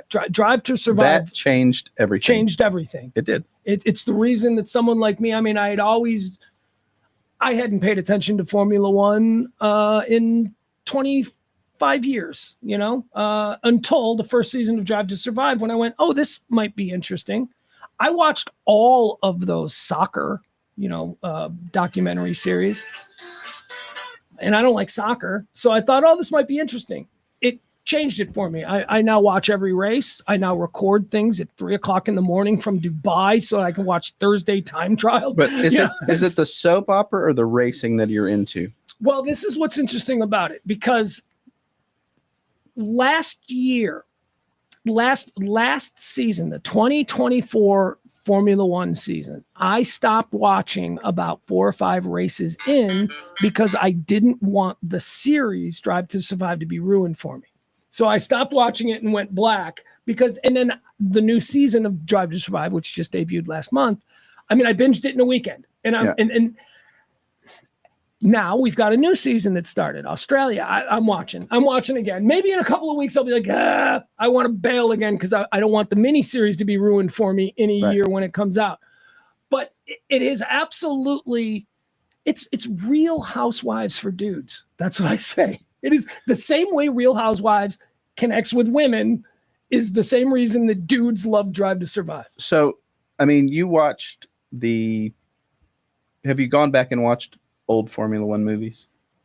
I've seen them all. I mean, you talk about Le Mans or Grand Prix, you know, McQueen or Newman. Even Lauda I love versus all of them. Yeah. Was it Faster? Was that the name of the last one? What was the Driven? Okay. I think that what made those guys so awesome is that there was a chance of dying. More than a chance of dying. I mean, in the 1970s, what was it, 76? They had 4 deaths in the season. But what they did was they made the cars safer, and that's the era that is my golden era, right? The safer car era? Post Senna. Okay. Because that was tragic. I mean, South America still hasn't recovered. Yeah. But the car Schumacher was running, and him and his brother and Mika Hakkinen, and these guys, those cars were safe, but they were still small and fast and dangerous. You know, like you figured if they had a bad wreck, they were going to live through it. And to me as a Formula One, a race car guy, like I race because it's exciting, right? Like I'm trying to get to the edge of your complaint with the modern way of doing it's a video game. Is that it's not that it's safe because it's still very dangerous, but it's not as dangerous as it was. They're to me, those cars are like just a bump away from being drones. Okay. Yeah. You know what I mean? Are you into the Formula E at all? Have you watched any of that? I can't stand the noise of those electric motors. It's the bullshit lying noise. Yeah, it's the noises. So they created the Formula E series, and there's a lot of money being invested in it. And I have to believe that it's probably at some point going to take off because that's just the way cars are going to go. But Formula E had a problem in that when they raced these cars, they made no noise. Yeah. And it turned out that the crowds and the people really liked the noise. Yeah, you don't want to just hear the tires going. You hear the little like fuses and stuff. Yeah. No. So they created a fake engine noise. And so all of these Formula E cars have these speakers, and it's so fucking stupid. It's just, you just know it's not real. And you're gonna make mistakes. All right, team draft. First of all, give me your team. I'll let you have first pick. What team you using? What team you going with? Who's your guys? Formula One. You a Ferrari guy? Porsche is supposed to be getting. No, Porsche's not getting involved. They're not getting in. Cadillac is. Cadillac's coming next year. Cadillac F1, dude. Come on. Yeah, I'm pretty excited about that. I would be. Andretti's are running that team, I think.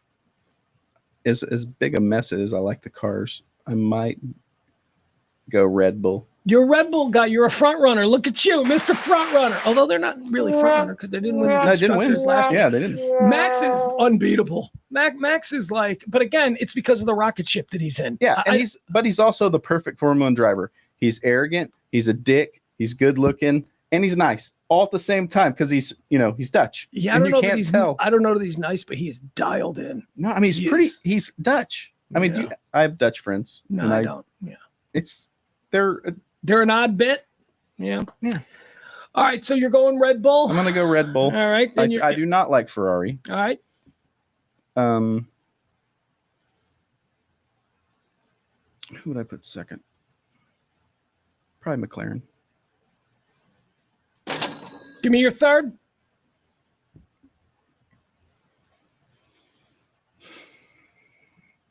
I'll take Ferrari at third. There you go. Well, you're just going front runners. I mean, it's chalk. That's the other teams. Who are you going to give? Haas? I'm embarrassed. Yeah, Haas, the only American team out there. They're the worst team on the grid. Actually, over at Haas, they say thank God for Williams. What happened to Williams? They need to bring back Team India. That was a good one. I'm going to I know I just talk shit on them, but I am going. Are you ready for this? I am going number 1, McLaren. Number 2, Williams. Number 3, Aston Martin. Now, here's why I'm going number 2, Williams. The history of Williams Formula One racing is awesome. And they remind me of the Chicago Bears. And here's why they remind me of the Chicago Bears. Every other team in the NFL is owned by a guy who made billions of dollars somewhere else, and their football team is just their toy. The Chicago Bears, the Hallis family, is that. They didn't make money anywhere else. They make their money. They live in their house. They pay their mortgage based on the profit that they make from the Chicago Bears. That's what Williams is in Formula One. Well, Williams is the last mom and pop still out there trying to hang with the big boys. But I mean, that's really the story of McLaren. They just, McLaren was basically a chassis engineer. Yeah. And then I don't know the story of McLaren. Yeah, McLaren was Williams. All right, let's do a draft on drivers. Okay. So let's see who your favorite drivers are. I need a list. All right, here you go. Yeah, like I said, I hate the formula. I don't watch. So you're not as up. Are you not? You're not even watching. No, I'm not watching at all. All right, you got Alpine. If it's on, I'll watch. You got Team Alpine. You got Pierre Gasly and Jack Du. Actually, maybe we should put this up so people can see these guys. Yeah. You ladies will like this. Is this the other thing? Why are all of these guys hot? Why are all Formula One drivers like really they're good only looking? Allowed to be like 5'6", 120. That doesn't matter. They're all like super handsome. Women don't like little fellas. I don't think they like little fellas who make like $30 million a year. You think it's the Bruno Mars effect? Probably. All right. So here you got team here. The first team we're looking at here, Team Alpine, Pierre Gasly. I like him. I'm always going to take Alonso first. I don't like Fernando. Do you? You know why? Because he's back from the old school. He was a rookie back racing with some of the old greats. He's the last one standing, I think. He's one of the champions, right? Isn't there only 3 guys out here on the track now that actually have? He's been racing a long time. Championships. I like Aston Martin because I like the green. I like the color green. I like the way the car looks. I hate the Stroll family, and I hate that Lance Stroll is the second driver behind Fernando. He's only the second driver because his dad owns the team, and I hate that. But I love Aston Martin. Hey, Aston Martin's race team is just like their cars. They're the most beautiful cars in the world. They're going to break down. but they're not going to make it past 20 laps. Right. They won't reach the end of the race, but they're going to be the most beautiful cars. Look at that. How about that? Look at Lewis Hamilton in the Ferrari red. You're not used to that. Yeah, it's weird to see him in that. I mean, is Lewis past his prime? Oh yeah, absolutely. I mean, he's never going to get a good rocket ship ride again. Never. He jumped to Ferrari, hoping that Ferrari, with their new team principal, is going to somehow change. But I don't think so. Yeah, he's not. Leclerc's going to get all of the technology, and they're going to give. Well, see, now that's a good question, because see, here you have Team Ferrari, where Charles Leclerc is obviously driver 1, but they just brought the GOAT in. It's like, I don't care if you're. Give me a guy, Jordan Love. If they bring in Tom Brady out of retirement and he's sitting next to you on the couch, he's going to get some of the attention. Yeah, I think they brought Lewis in to set the cars up. I think Leclerc doesn't know how to set the car up as well yet. I think they brought Lewis. That's a technical reason they brought him in. I think they brought Lewis Hamilton in for branding because to sell T-shirts, because Ferrari is falling apart. Ferrari used to be 1-2. It used to be Red Bull, Ferrari, Red Bull, Ferrari. Then it was Red Bull, Mercedes. Now it's Red Bull, McLaren. Ferrari is falling out of contention. They're still podiuming. Leclerc is finishing 3rd. But they're not like finishing 2-3 the way they used to. They're doing a good enough job that all of the Ferrari pundits think this is the year that Leclerc wins it, and he's not gonna. Here's my guys. Here's my guys. McLaren. Look at these 2 handsome young sons of bitches, Lando Norris and Oscar Piastri, the 2 top-rated Formula 2 drivers of the past couple of years. Now they're driving F1. I think Lando's the breath of fresh air for Formula 1. I like Lando, and one of the things that I like about Lando is that everybody thinks he's a pussy who doesn't have the guts to actually do what it takes to win, and then he proved everybody wrong last year.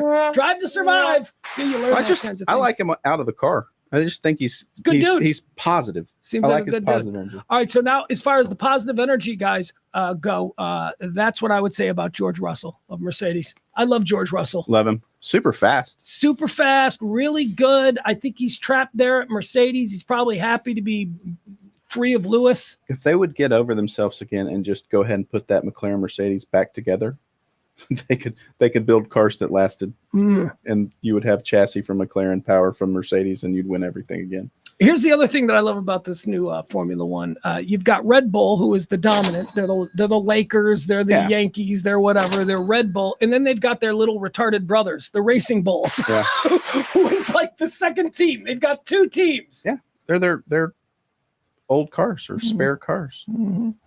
Who else? And there's the Salvers. Williams boys. Williams is fine. Carlos is over there at Williams now. I like that for him. You know, talk about a guy who's just going to, again, I mean, like Fernando Alonso, Carlos is kind of, off there into the distance. Career's just Nico about at over. Sauber's a great driver. He's never going to get a rocket ship either. Hulkenberg? Yeah. Yeah, he's past his prime too, Yeah. though, right? I mean, he's one of these guys. He was a car setup guy. Oh. He was on every team to set the car up so that the guy with the pretty face could win races. He's got a pretty face. So all these guys are good looking. I swear to God. I mean, have you seen all that like Messi and Ronaldo things where they Soccer say dudes are good looking too. But no, they say you're not ugly, you're just poor. And then all these guys, as they get rich, they become a lot better looking. Yeah, well, I mean, some of these guys are only making $1 million. F1 drivers? Yeah. No. Yeah. No. Yes. No. Look it up. They Yeah, have the salaries. I looked up all the salaries. Well, actually, some of these guys, you're right. Like Yeah. Liam Lawson. Yeah. I don't know what Liam Lawson Like makes, but he's trying. I mean, he's hey, being given a big opportunity, so I'm guess sure what? he's making. Guess what? You're making $1 million to do what you've been trying to do since you were 4 years old in a go-kart. Not a bad gig, but Lewis is making 60. Lewis, well, in his peak, this is the thing that people are always shocked by. 5 years ago, Lewis Hamilton for like 3 years in a row was the highest paid athlete in the world. Yeah. He was making more money than any other soccer player, NFL football player. He was over $100 million in winnings. Until Ronaldo went to the Saudi league. That's when he took over. Oh, did he get, how much did they give him? They won't exactly say, but it's basically it's Those people are cagey. I think it's $1 billion contract. They offered Messi $1.26 billion to go play over there. All right, that's it. I got nothing else. Are we done? What time is I it? think we're done. We're having too much fun. It's 3:30. It's 3:30. We did 2.5 hours. Jeez, That's good. man, we were exceptional. We can get into toxic masculinity. We can get into Oh, I tattooing have of a plenty of 9-year-old that. kid. No tattooing. Yeah, no. All right. Where are you going to be? Got any appearances or anything you need Yeah, I'm to gonna be a trivia night. Have you guys heard of this trivia night? Trivia night. That's Up right. in Addison. Tuesday, you can check out the thing below. It's scrolling right there. Join us on Tuesday night at 6 o'clock is when signups begin. Form a team or just come as your own. I'll put you on a team, or hell, maybe you'll be on my team. We're going to play trivia Tuesday night at 6 o'clock. We're going to drink some beer. We'll be home in bed by 10. I promise you it's not going to be any heavy lifting, but it's nice to get out. Nice to get out and meet people and say hi and have some fun. Join us Tuesday night at the back nine there in beautiful Addison for trash trivia. Trying to think if there's anything else. Got to pick up the kid. I got to figure out how to do this. I got a lot of running around to do. All right, that's going to be it. Wave goodbye. Say bye. Thank you. Oh, no, wait. I got to ask you to tip again. That's right. Got to do that. This show runs on your gratuities. If you appreciate this kind of talk radio live from the heart of Texas every day, current events, lifestyle talk performed in a way that you just can't hear on radio anymore. Join us every day at noon. RadioMisfits.com. Tip the show if you can. Pugscast on Cash App or actually, what's it saying? Pugs Moran. That doesn't matter. You guys see it there. I love you. Got to go. Have a great weekend. We're back on Monday. Bye. Thanks, Pugs. Bye.